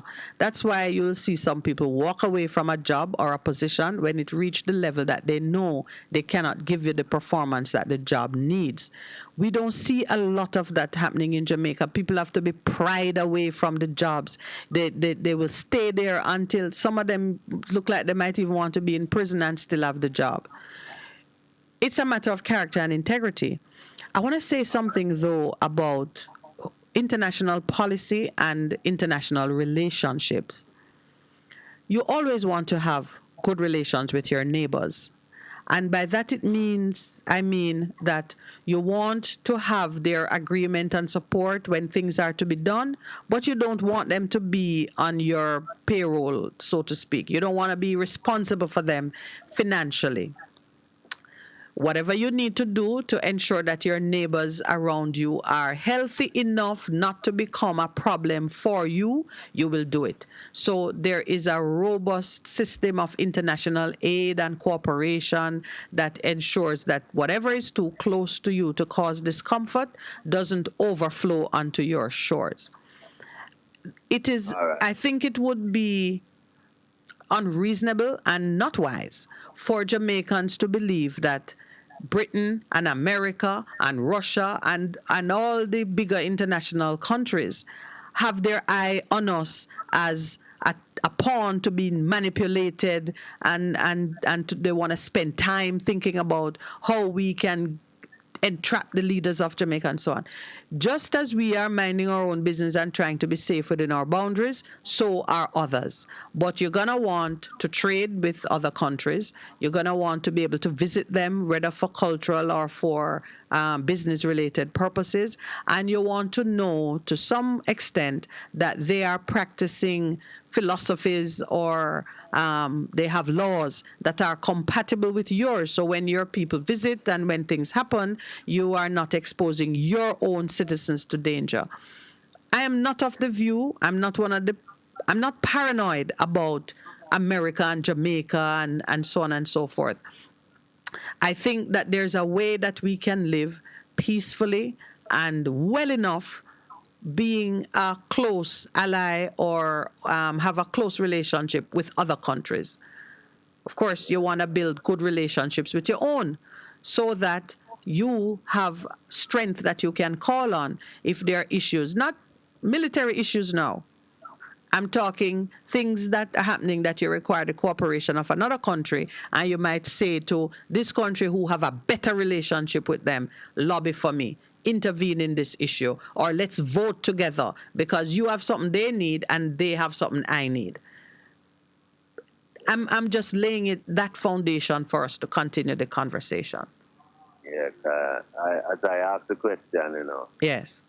If you have outside powers pulling the string of our political leaders, what can we do? You mentioned about the political leaders, them need to have more integrity. Integrity and be of sound, of stronger character. But so far, we not really see that from them. Right? And that's something we can address. That is something we can address. How we are going to address that? Well, first thing, if one burn out, you change him. First thing, if one burn out, you change him. And we got to figure that out in our own house. You put a man to do a job and he's not doing well, you must know how you're going to take him out of that position. Because I always ask myself again, right? If when people have voted, I've never voted because me not I want to vote for yet from me there. I've never voted yet, right? But I always ask myself, when people have voted, right? If them just don't know how to deal with them life and the things of life, so them are voting some people to do that for them, right? And if the people them voting have good character, they will do good for them, but if them have bad character, you're going to get bad for them, right? So overall, the people then themselves have to know themselves. Me and the Prime Minister on news that talk about guns and some laws coming towards if you get caught with gun, in which most guns they are them still not get caught with it, but even a few of them get caught with. The point is, I always feel like the mentality of the people them have the best work on, to solve these problems from them young, then the youth them from them young in school. Of course. Proper education, do things in a way where people can survive and relax and have a more positive view of life, But me keep asking, what can we do? How the change will come? Because more time you talk with a lot of faith and change will come and the change is coming, but we don't really see it, You have to agitate. You have to put up resistance. That is why. That's why I take it in the two directions. Yeah, because you see, the point is, we as a people can start face some real reality and stand up in some real way, or probably God Almighty have got to do something, you know. And so far, me not really see the people them like. Me know you have good-minded people, a whole meditation still in and a setting, you know. So me always say, then these people need to unite them forth, you know. You see the few where really are sitting and know some things that we see are going to make no sense. To me, the best way to bring change if these people can unite them forth. Know themselves, know what talk things, that make sense, and just create a union amongst themselves and, you know, lead. But most people need leaders as far as we can see. It's like they need a leader. Of course. Yes. I mean, that's an essential part of what you Thank need you, Brother to Reed. We have to take the break. Yeah. We're at 9 o'clock. Oh, it's 9 a.m. Yes. Let's go. Thanks, All Wayne. right, my brother. Bye. Thank you. A difference you can hear. A difference you can feel. Best FM 100 on your dial. Keep listening. People, are you listening? If you choose to remain at home after an evacuation order has been issued, you do so at your own risk. Get down! Heed the warning. Half a tree, one and drive, half a tree. Bossy, away I do I take taxi start. Jano, I want to tell you, say, 2 months now, my transmission mash up, you know, and I check everybody and can't hear nothing positive. Yeah, hear me? Yeah, waste all that time I shop around and never call the experts. Winters Auto have them.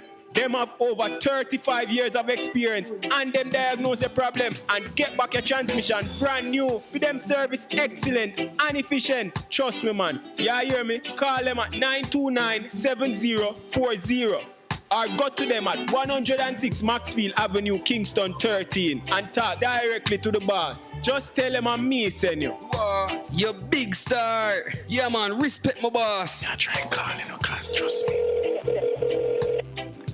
Winters Auto Spares and Repairs, good afternoon. Ah, what a relief.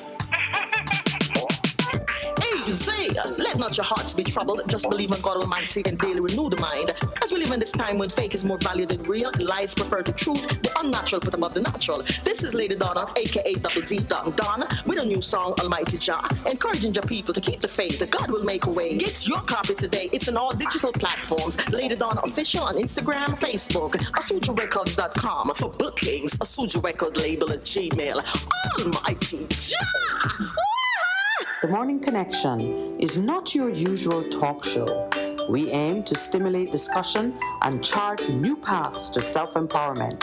So please join us, Minette and Percy, on The Morning Connection, Mondays to Thursdays, 6 a.m. to 10 a.m. on Best 100 FM. It's good, it's better, but nothing beats. Good morning and welcome back to the caller on the line. Thank you for holding. Good morning. Yes, good morning. Good morning. How are you doing? Good morning.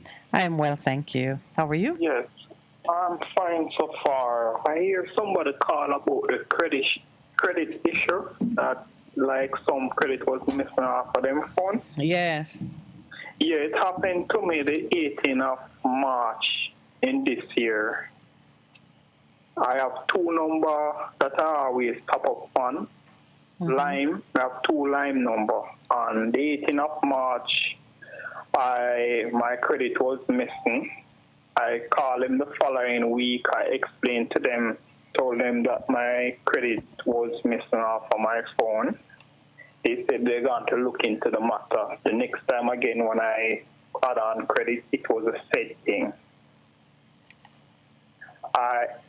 When I speak to one of the agents, they ask me if I ever get a call that anybody ever call me pretending that they was online. Yes.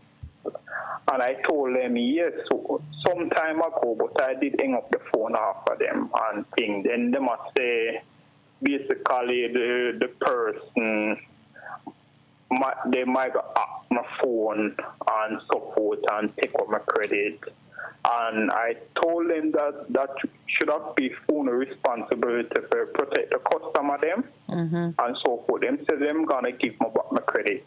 You see, if you call and you talk to 7 different people, you get 7 different responses. answers. Yes. You understand? Because some of them say me send my credit to this number. Or could I send credit to a number that I don't know? I'm not an old person. I'm not lost in my memory. I reported to the OUR, I think. The OUR is a place like where we report things to, right? Yes. Yes, the OUR, because I understand correctly. And they say they're going to pass on the necessary information to them. And no call, nothing at all. Nothing at all. If I should go into a Flow store or digital store and take something from them, I would be arrested then. So I just want people to be aware of it, because I hear people is calling from different radio stations, so them credit is missing, you know. And so when them can, they try to put the blame on you, especially when you're a older folk, right? And we just want to know, make people know, say to the people them that, I mean, if them have some people who work with them, where pick up calls to them like in a call center, in the call center environment, them credit. Then some just want it be known out there. And so what I do, I directly have to purchase the other number, buy other SIM card, and use it, and my credit don't missing. Oh, so why from one SIM card but not the other? No, the other one has been compromised. So why one works but the other doesn't? Is it the same provider? Yes, the 2-line SIM card I have. Yes. I have to purchase one other SIM card and stop use them. Okay. And I do see my credit missing. So that account was compromised at some point, and you just never got it working right after that. No, the SIM card then still working, you know. I know. What I'm saying is, if you were hacked, or if someone managed to find a way to steal credit from a particular number, it means that weakness remained throughout, and you had to get a new number, which remained. I see. So it sounds as if one of the things that the carrier should do when persons complain of that persistent loss is give them a new account. Yeah, you'd have to purchase a new number. Yes, I understand what you're saying. I understand. Yeah, and so I just want people to be aware of it, because I did make a report of it, and I did call other radio station and did report it, and they tell me what's supposed to do. Yes. And I go into line. It just be a runaround. They don't want to take the losses. They want to put it on the card. It said, I download Flow app. In the history, I don't download the Flow app to directly purchase the credit. I more go to a cashpot place. I'm sorry. Yeah, man, we know your account was cloned. Another retail. Huh? Your account was cloned. Huh? You said someone made a clone of your SIM account. Yes. And began to steal from it. Yeah, man. Yes, I think it is inside work. Sometimes I see what you're saying. It is inside work, but on the soon hear more of it popular. More of it popular, people credit are missing, and after the year, them just take action. When All right, my brother. Yeah, man. Thank you for sharing. All right, a lot thanks of very people much. have been the experience. Yeah, man. Okay, good. Good morning and welcome to the Morning Connection. Good morning, Miss Minute and you. And Mr. Lawrence. Good morning, sir. Mr. Lawrence. Morning. No, my name is not Sir, but I can they call me Cruz. I hear a phone ringing. Is it your phone? You have a second phone that's ringing? No, not mine. Maybe it's somewhere there. Somewhere in studio? Yeah, it's not mine. Sounds like music. All right, it's gone. Yes, okay. We found it? Yes, sorry about that. Not sure what it is. Oh, all right. We are hearing you now. Yes, Thursday is my worst day on the job. Why? because I can't get to talk to you in the morning.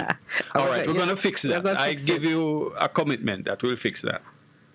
Trust me, man. Thursday, I look forward to Monday to Thursday. I wish you guys would go 7 days a week. Not only you, Jerry too.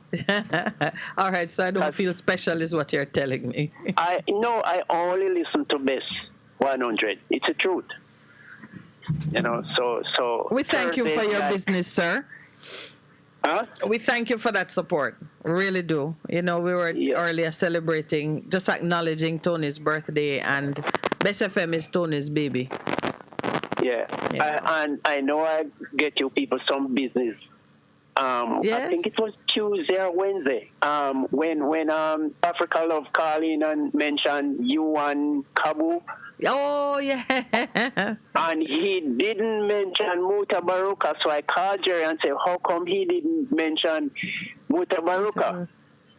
And then he called in and said he didn't remember. Do you believe that? Wow. You don't remember Mutabaruka when you call in about setting people in motion for change. And Muta is a pioneer, a warrior on the front line. Maybe he thought it's time Muta got some help.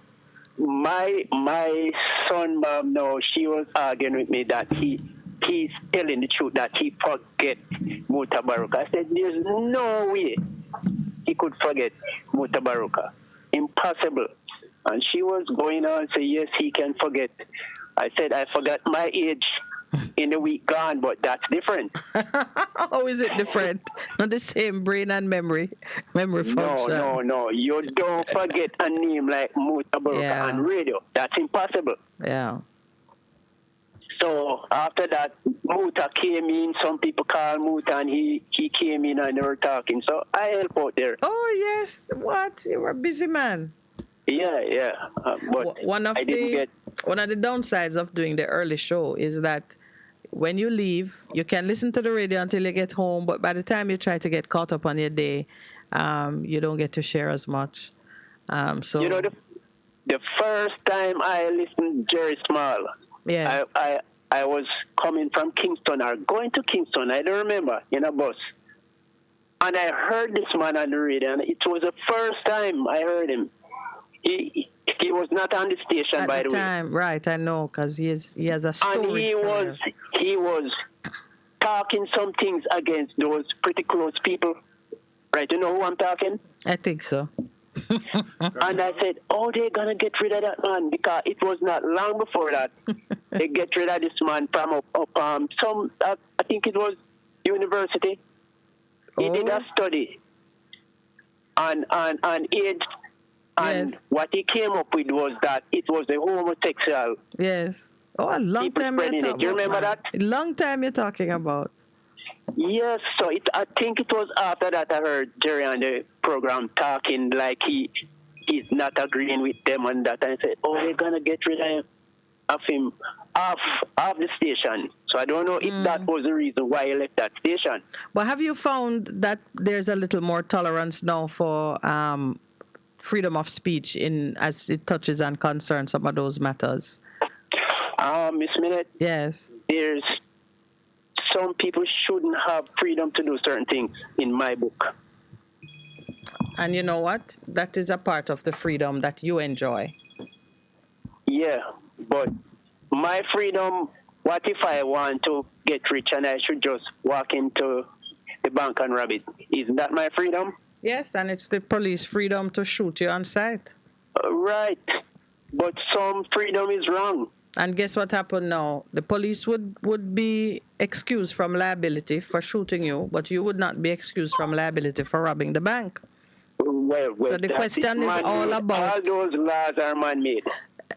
They may well be, but even if there was no law made that covers it, if you went in to take something that does not belong to you, the owner of it is entitled to treat you in accordance with their capability. But, Sister Minute, yes. I'm not robbing any bank. If I was going to rob, I would get you. But anyway, I'm not. You wouldn't be caught. You wouldn't be caught. I wouldn't be caught. But the truth is, what you and I are talking about is freedom and taking responsibility for the acts into which you freely put yourself. That's what we're talking about. Yeah. The next thing I wanted to, I heard you talking about getting somebody from the diaspora to come down here to be whatever. To be a senator. Do you think the Americans are cleaner than us? Not Americans. When it comes to corruption? When I said diaspora, I mean Jamaican. I know. Yes, so what you mean about the Americans? But do you think they're cleaner than us up there? No. Jamaican? There's no man cleaner than any other man. All have sinned and fallen short. But when you are trying to introduce a new component into a situation that has not responded to the old, you'll go elsewhere. And you look for your own. The diaspora don't mean America, you know. There are Jamaicans living all over the world. All over the world. Diaspora just means a foreign country in which your citizens are residing. I know, but most so why you Jamaicans pick on the just look at Americans? the US. Most Jamaicans think about the US. Oh, I know that. because that's what most Jamaicans do. But I certainly hope that if a prime minister reached the end of his tether and has to be looking abroad, he will do more than just look at the US. One other problem I have, talking about the security minister. Yes. I think he should lose both posts at the whole. Oh, he's deputy prime minister now? Yes. Well, I think if he lose one, he would lose the other. Because I don't think you could be outside of the... I'm scared of that part with him. As deputy prime minister? Yes, yes. Well, thankfully, for you, thankfully the prime minister is sufficiently healthy to not leave the deputy to run the show too often. Because I don't think he's got a lot of... I don't think he's had a lot of time in that seat to actually do things. This coming, I think Wednesday you spoke about going to that place and you mentioned about donkey, her riding a donkey. I did say something about donkey, her, so right. I wish she took a donkey because she wouldn't reach in time. I was saying, have a nice day. You too, my friend. Wednesday, I was saying that even if she rode a donkey at $18-something million, it would have cost more. Good morning. Welcome to the Morning Connection. Blessed love, Africa love. Good morning. Africa love, my brother. My brother, blessings. I was just planning to listen to the program this morning to see a level of consciousness from callers. Yeah. Who should be in there? You know, the understanding what I'm really dealing with, you know what I mean? And therefore that caller there, I want that caller to know that the amount of journalists in Jamaica, so I want to know which ones stand up like even you, who is challenging our oppressive system. How much journalists in Jamaica get caught up in the party politics arena, that they're free to speak truth and defend the rights of the people. What are these journalists are doing? So if I say IRFM, I'm one of the brilliant speakers who's defending the rights of the people. Yes. You understand me? There's so much thing I have to think about. And if I don't call Moota name, why that should be a topic? Why we don't challenge these journalists who's supposed to be writing in the Gleaner? Or is the Gleaner permit them to write what the Gleaner want they to write? And if that is so, why they don't publicize these things as journalists?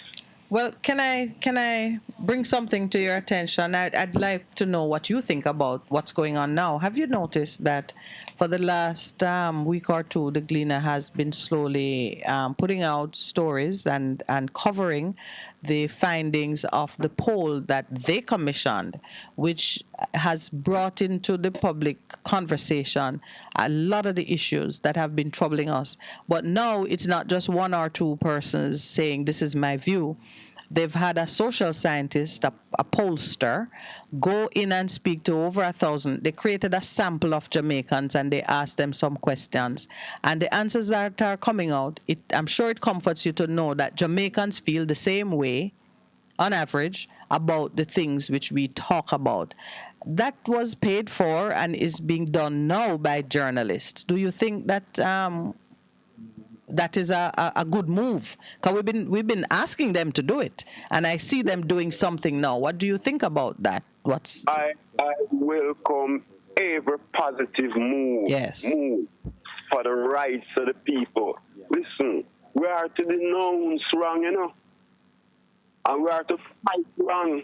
Yes. We are talking about the country and its people, and we are talking about our children. Mm-hmm. We will be all responsible when our children come feel the pangs of these wicked people who saying that they are government. And when we can acknowledge that there's no government in Jamaica, there's two parties participating for themselves and their children. They are the slave masters, ancestors. This independent thing come true. The slave masters. They gave us up, is what you're saying. It wasn't so much that we even knew what we were striving to get. Well, if you're going to operate for me, and you don't educate me, then we operate. You know, my brother, there is... Make me put in a point as a people, which the Constitution is for the people, and you don't allow the people to have a say in this Constitution. So where we are now in Aras Kremlin is that was then when it happened the way it did. And yesterday I did a presentation to a group, and one of the person who did the introductions made an excellent citation from Norman Manley's speech, saying the mission of his generation was to attain independence from the monarchy, meaning be put as the ones responsible for our political affairs, which is the independence we got, political independence. We vote for our own leader and so on and so forth. We now of this generation must identify our mission and complete it. And so I think that's where we are now, where we identify our own mission. For me, our mission must be to have constitutional arrangements that speak to our own identity and issues and comes out of us, because now we are sufficiently educated and aware. Enough of us are sufficiently educated and aware to handle that mission. And that's the path I am on. I want to just add something to that. Let me just add something to that, Kremlin. It is important that we also educate our children. Let them know what to expect. They are the ones who must hold the people who are now in power accountable, because it's their future. And so you cannot sit by, which is what is happening with a lot of our young people. They are not taking part in the process. You see, it's all good and well we talk about, boy, it's not real independence and so on and so forth. The question is, what are we doing now? Let's not harp back on what happened before. Let us make good use of what's happening now.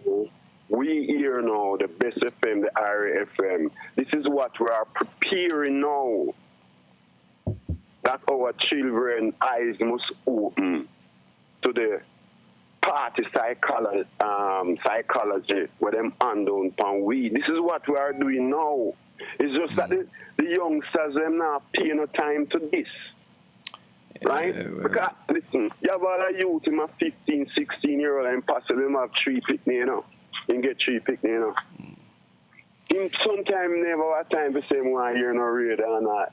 It's them say you're chatting, you know, because of the position where him, you know. If him is a real father, so sometimes the pressure You see, this is a psychological, this is a controlling a mindset, controlling the spirit of the people, you know. Yeah. This is not a light thing, you know. One other thing, you know, my brother, is that we can't give up easily. You understand? We have to keep at it. Even when it appears as if they are not listening, believe me, eventually it will occur to them. So we can't back off too quickly. No, as long as we doing what we are doing now, it will gravitate.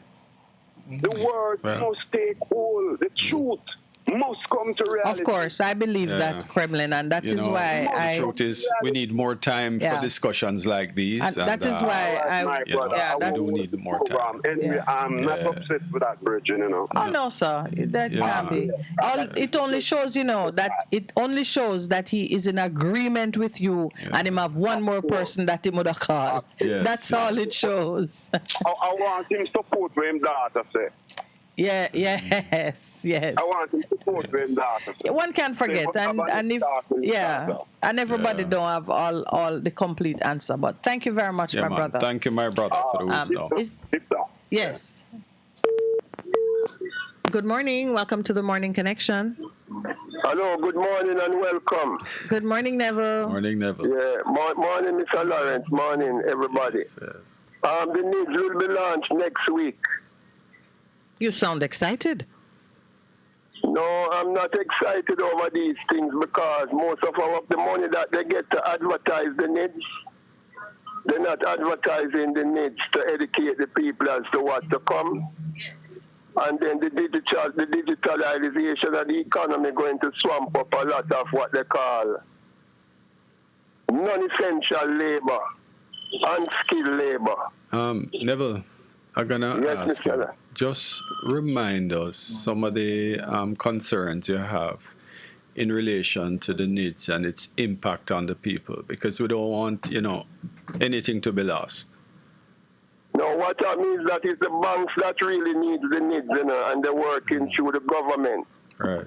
What that means, because the law of compound interest has messed up the financial affair of the capitalists who believe that they could just create money out of thin air and don't give you any interest when you lodge your money in the bank and thief your money through dormant account.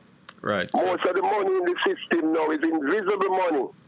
So if everybody should go to the bank for their money, the money will be not there because it is on a computer screen. And when you go into the needs now and they want you to register with the needs, they're going to have all your banking transactions. And by the year about 2040, all of us will be caught up in the needs. And we have to do everything online. And then the government now will have information on all of us. And they're not telling us if the banking platforms are safe for this sort of transaction. Because most Jamaicans don't have a bank book. I'm not seeing the connection between banking and needs. I mean, I do know. The banking and the needs is a national identification. But we have to have identification for banking anyway. All of us who are banking. What's the difference that you're highlighting? Like my driver's license will be no use once I have the needs, right? But you need it for driving. You need it for driving, or we won't need it. Already You're they have saying that information. You won't need your driver's license or your passport to do any transaction in Jamaica. You just use your needs number. So they are simplifying some then? Pardon me? They are simplifying the identification process? They're simplifying it, and at the same time, they're trying to maximize their tax collection in order to kill the informal economy within a certain time frame. And most of the people who live off the economy, they informal will get economy. taxes from it. So, you mean they want to transition persons from informal to formal, or to be in an accountable net? Yeah, both that. But they're not educating the people who are informal. Is that a bad thing? And that the market fee that they're paying is not enough, and they should be paying NIS. They're not educating the people out of that informal mindset. So that's a missing element then. Problem. That's a missing element then, the educational side and of they it. get money for it. Okay. And the money that they get for it, They are not spreading it over the radio stations across the island so that everybody can hear. You don't even hear those ads on Best FM. Some time ago, Neville, I don't remember if it was you, someone asked us to spend some time and educate people on NIDS and what it is about. I think it's time that we deal with that now. You know, you've been saying it for quite some time, and I think we should, you know, so... because look here, FinSat causes a lot of suicide. And I can bet you that the digitalization of the banking system through the NID going to cause more suicide. Let's not speak it into being. Hold on. Let's try and head that off. No, we're not speaking it to being. No, hold on, never, hold on, man. We're not quarreling, my brother. Let's just take the time. Let's just have some takeaways from this discussion. So we are agreed that we are going to address needs in terms of educating people as to what it is about, how it will impact them, whether from a personal or a business side, to ensure that the informal economy or businesses are caught in the process. That sound like a plan? What I mean, Mr. Lawrence, listen, most of the Jamaican people don't understand how money works, you know, that money is a cash flow. All right, so we have that to do as well. To the money is their money till them dead. All right, so Neville, here's the plan now. You are in the financial sector, right? You're an accountant by training. My training also is in insurance and finance. As a matter of fact, our paths have crossed in the past. I don't know if you recall. But we too can contribute to the society in terms of helping to educate them on these things. Why not let us team up and do that? Let me, respect Mr. Lawrence. Mr. Lawrence, let me tell you two suggestions may I leave on your show. Yes. You see like Best FM here now? Who is deliberately starved for advertising revenue? You will have to have a telethon where you use all 5 days worth of telethon and all your programs on Best FM. We just appeal to people to make contribution to the station in order to keep the education flowing. All right, yeah. Okay. Another thing, all right, the government singled out 3,600 taxmen. And the last 90 million in the LASCO financial group for them to go and collect 25,000 each of them this morning, right? Yes. And yet, you know, I can put my name on the block that 3,600 taxmen that go and collect that 25,000. None of them paying by the NIS to the NIS so that the old lady who take them taxi can get back money for it so that the NIS can increase. All right. And how you going to have a niche coming in place? Never, we're on a break. Hold on. Never. Getting an increase in the NIS. All right, we're on our break now here. But let's pick up this discussion because I think we need to come with some solutions now, my brother. You know, it's time we stop cussing. We just say, let us come together and try to educate the people. And I think that's where we are based on what you're saying. All right, we're going to a break. So just... All right, my brother, we have to go to a break here. Yeah, to be continued. All right, my brother, thank you. A difference you can hear, a difference you can feel. Best FM 100 on your dial. Keep listening. One in. A hurricane we name. How we rough.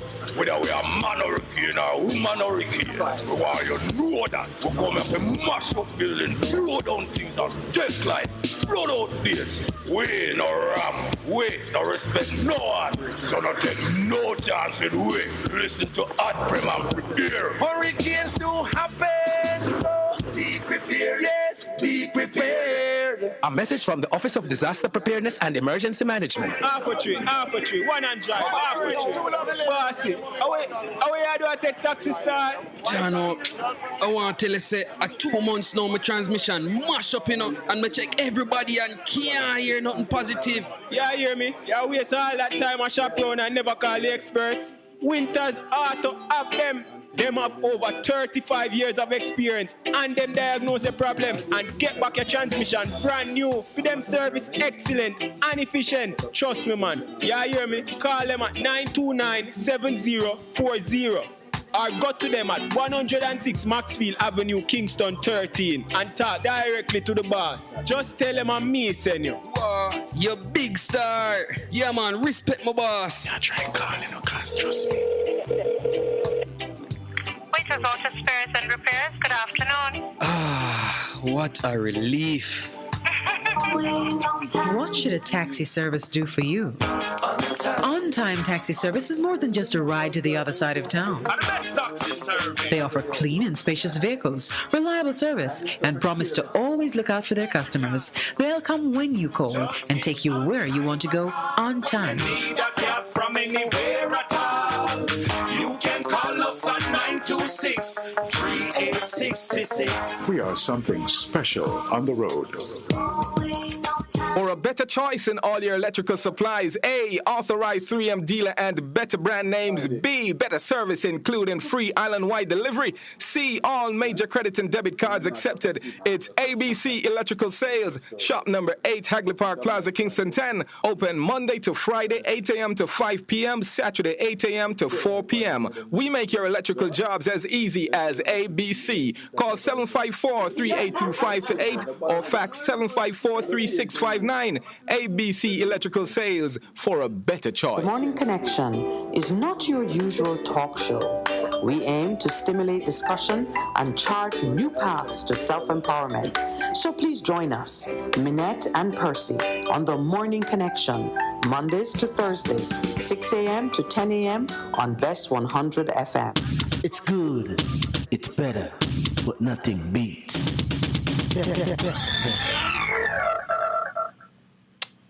Good morning and welcome back to the caller online. Thank you for holding. Morning, how you guys? I'm very well, thank you, Corey. I was at a particular venue last evening. I met a PNP spokesperson, and I was talking to him. Yes. And I asked him why is it that they don't ask the government what is the plan for the upcoming recession. What session? Recession. Recession. Oh. But he was saying that the government actually don't care. They know that a recession is coming and they're not putting anything on the table to deal with it. So you think they need what is the American? The Americans have a piece of legislation coming that Biden is putting forward, like something to reduce an act. They want to reduce recession, the impact of recession. Yeah, I don't know what the bill is, though. I think that was the one that Joe Manchin had opposed and eventually I was signed on to. Yes. So you're saying Jamaica should have we should take a similar approach where we sit in Parliament, put together a strategy, debate it, and have it approved, rather than the one things that Minister of Finance will come out and say, well, I have a $2 billion package for a care package, or this one says, you're saying we should have a comprehensive strategy that is debated and discussed and approved. The U.S. farmers, I wouldn't necessarily agree with this for Jamaica because of the PM. So give me your format, man. That's why I referred to the U.S. to say they're doing this.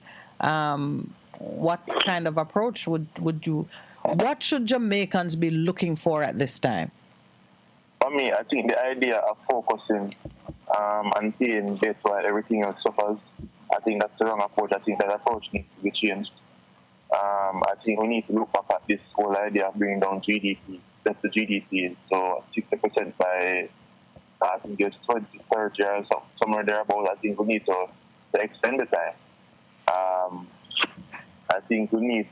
Well, how would they approach it, Corey? Are you saying, like I see the Prime Minister is calling for political consensus on crime?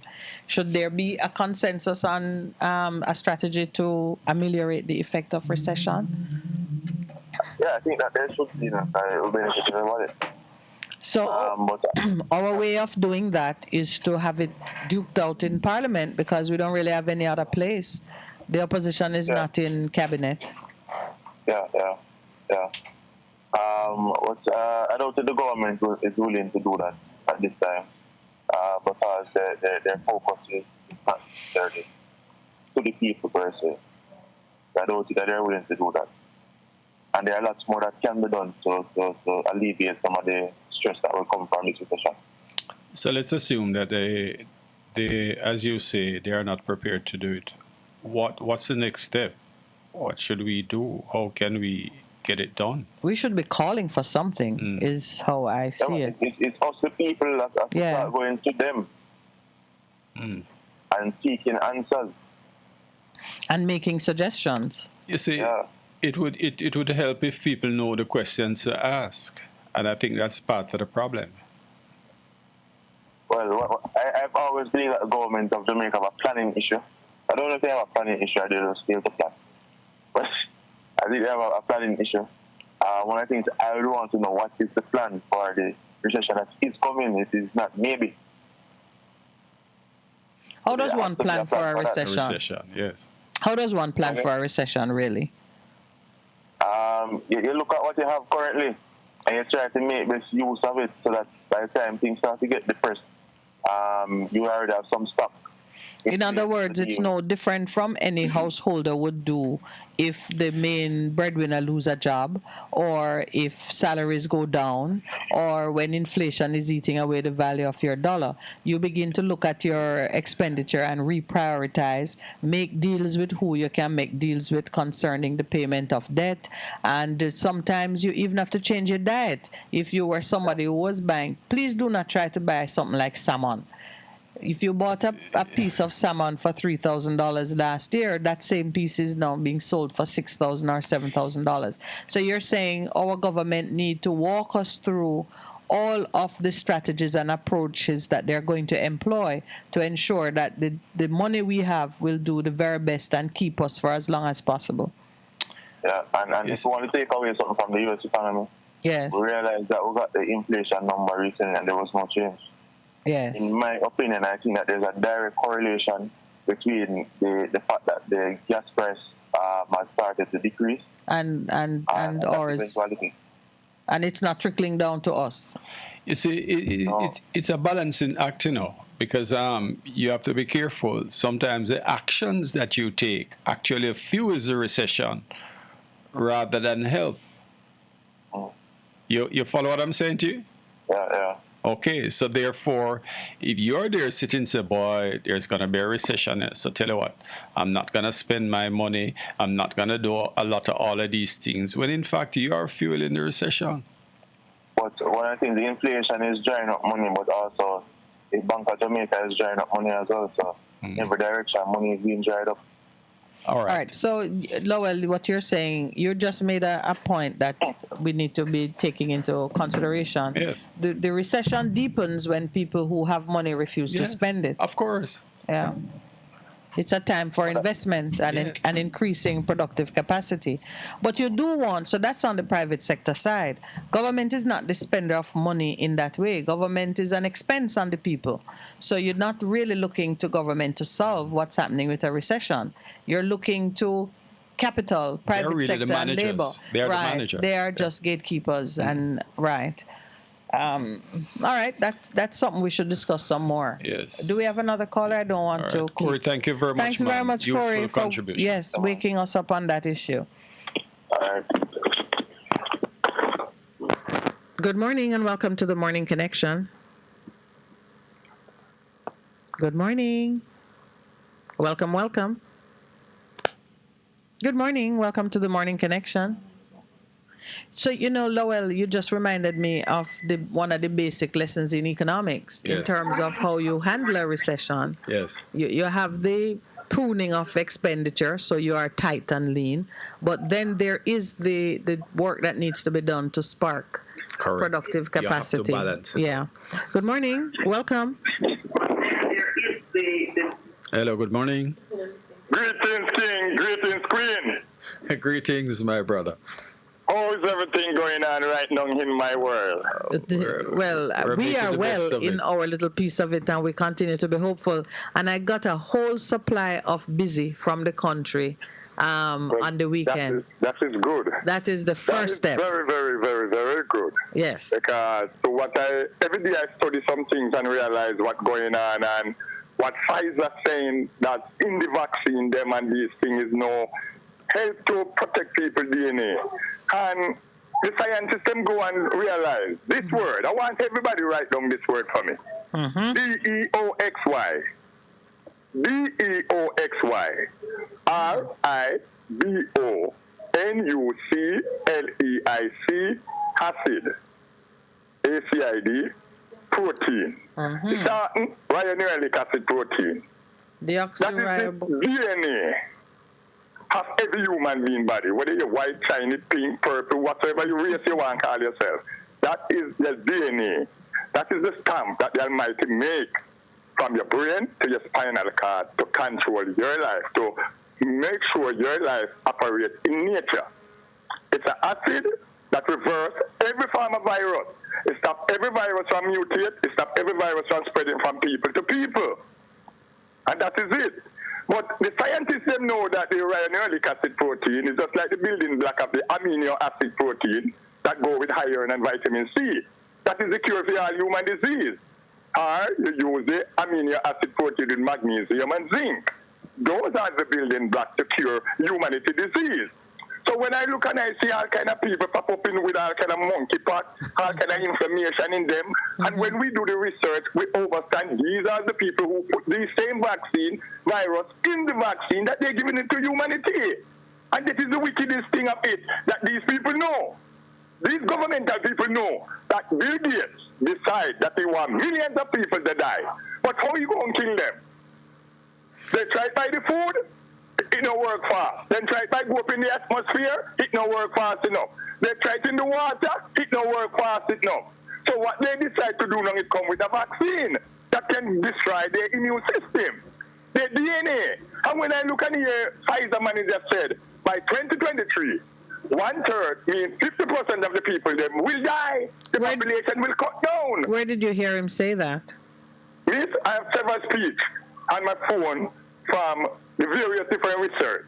Oh, I see. Those videos that make the round. Some of them, my brother, are not real, Some of them are not real videos of the person saying those things. I can say something to you, darling. Sure. My grandmother always said it. Yes. They said something, no, go so. Oh, it nearly goes so. All right. What I like about... Hold on there. I want you to overstand it. These governmental people, especially here in Jamaica, I'm talking about Jamaica country, when keep on forcing these people with vaccine, the children them, now they tell you about polio. How polio come about? Remember, every vaccine carries a virus in them. How many people end up now with polio? As America studying saying, most of the people have polio. Israeli, who vaccinate the entirely Israeli compound people, now they have more spread of HIV and so-called monkeypox and so-called polio. Why is that? And they claim that they protect their people. So you see the vaccine and what it's not doing, what they said it's doing is not doing it.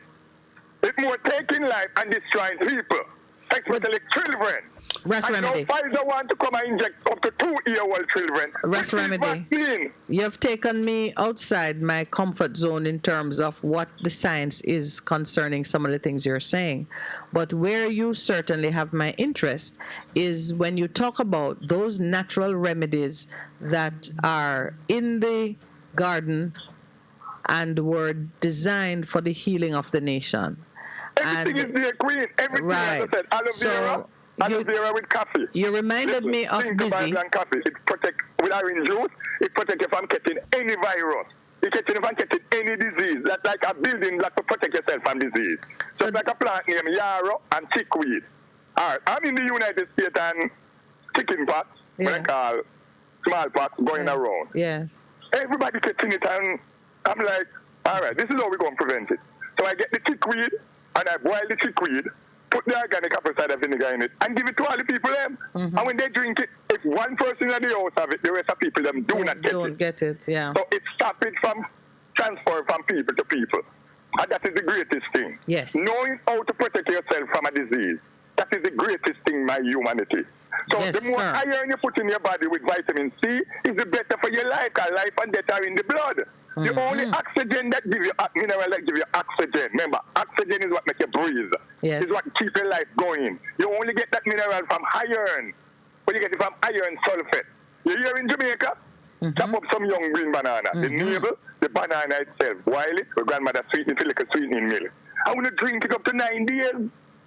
Cersei, that carry iron. Dandelion, burdock, sarsaparilla, nettle. There are so many herbs that supply iron to your body. So the green planting. So I think for the persons who listen to us, even if they get lost in understanding how the world is plotting and conspiring to carry out whatever agenda they have, they can at least focus on, okay, how can I keep my body safe and healthy, regardless of what the enemy is doing out there? These are the things that I need to do. So I kind of love your contribution on that level. Cause I always try to teach my people because the dirt they walking at is the number one cure for COVID. All right, make sure you reprove the dirt. Yes. 4 people in our house have COVID. And every medication we then give 3 of them. No help them. So give them the dirt, boil the dirt and give them the drink with liquor black pepper. And in less than 5 days, the people them all right. The dirt will eradicate every disease. Is it this soil in any part of the island or soil with some particular No, it's the regular soil, any part of the island, but it's a secret. Take up the dirt from the 4 corners. If you live in a yard, take up some from the east, the west, the north, the south, and you boil them together. If you have cancer, you put baking soda in it and black pepper and boil it as a tea and drink it hot. All right, you kill any cancer cell. Any cancer cell, they kill it. Listen, you can make a tincture from the dirt. You How never... to make the tincture, you soak the dirt in a white rum or brandy. Man, you never see... Bury it under the ground for 9 days and take it as teaspoon dose of tincture farm. It rip up any cancer. You never cease to amaze me. Do you have a book or are you keeping... I have several speech, all right? I give... Lou, same Lou on your radio station you see here. Yes. A book to write for me, but I understand that he passed on. Oh, I didn't know that. They said he passed on, I didn't know. Right? So I have several medical speech. I have speech up to an hour long, 45 minutes. You have to share something with me. I love the remedies, those natural preparations that you share with us from time to time. People to suffer, God create people to live. He did not. He live. didn't create us to cut up the green planting and drink it. The fat in the liver cause the glucose insulin for not going to the blood. So you cut up the green planting, you drink the juice. The moringa, those moringa leaves, those things cure diabetes. Onion, purple onion, young marijuana leaf. All right, I gotta wrap up with you, but we have to take this offline. I love the Jamaican people. I love so much world without end. Thank you, my brother. The love is returned. People in this world, because these people care nothing about you know. Thank you. So take care of yourself and goodbye. All right. Good morning. Welcome to the Morning Connection. That's it. I wasn't watching the time. Listen, okay. All right. Wow. I guess it's Lowell. That kind of make the time just run. Taki says this man ya know him herbs well. I gotta find a way to get some of that information.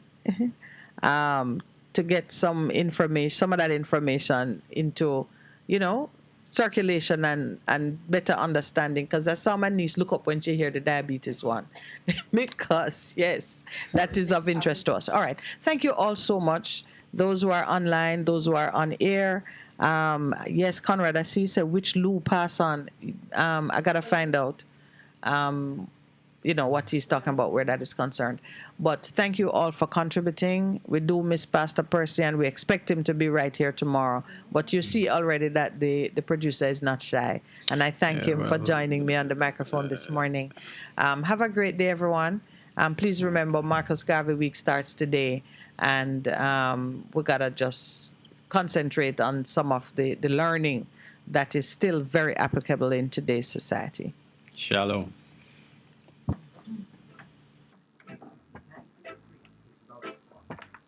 Me.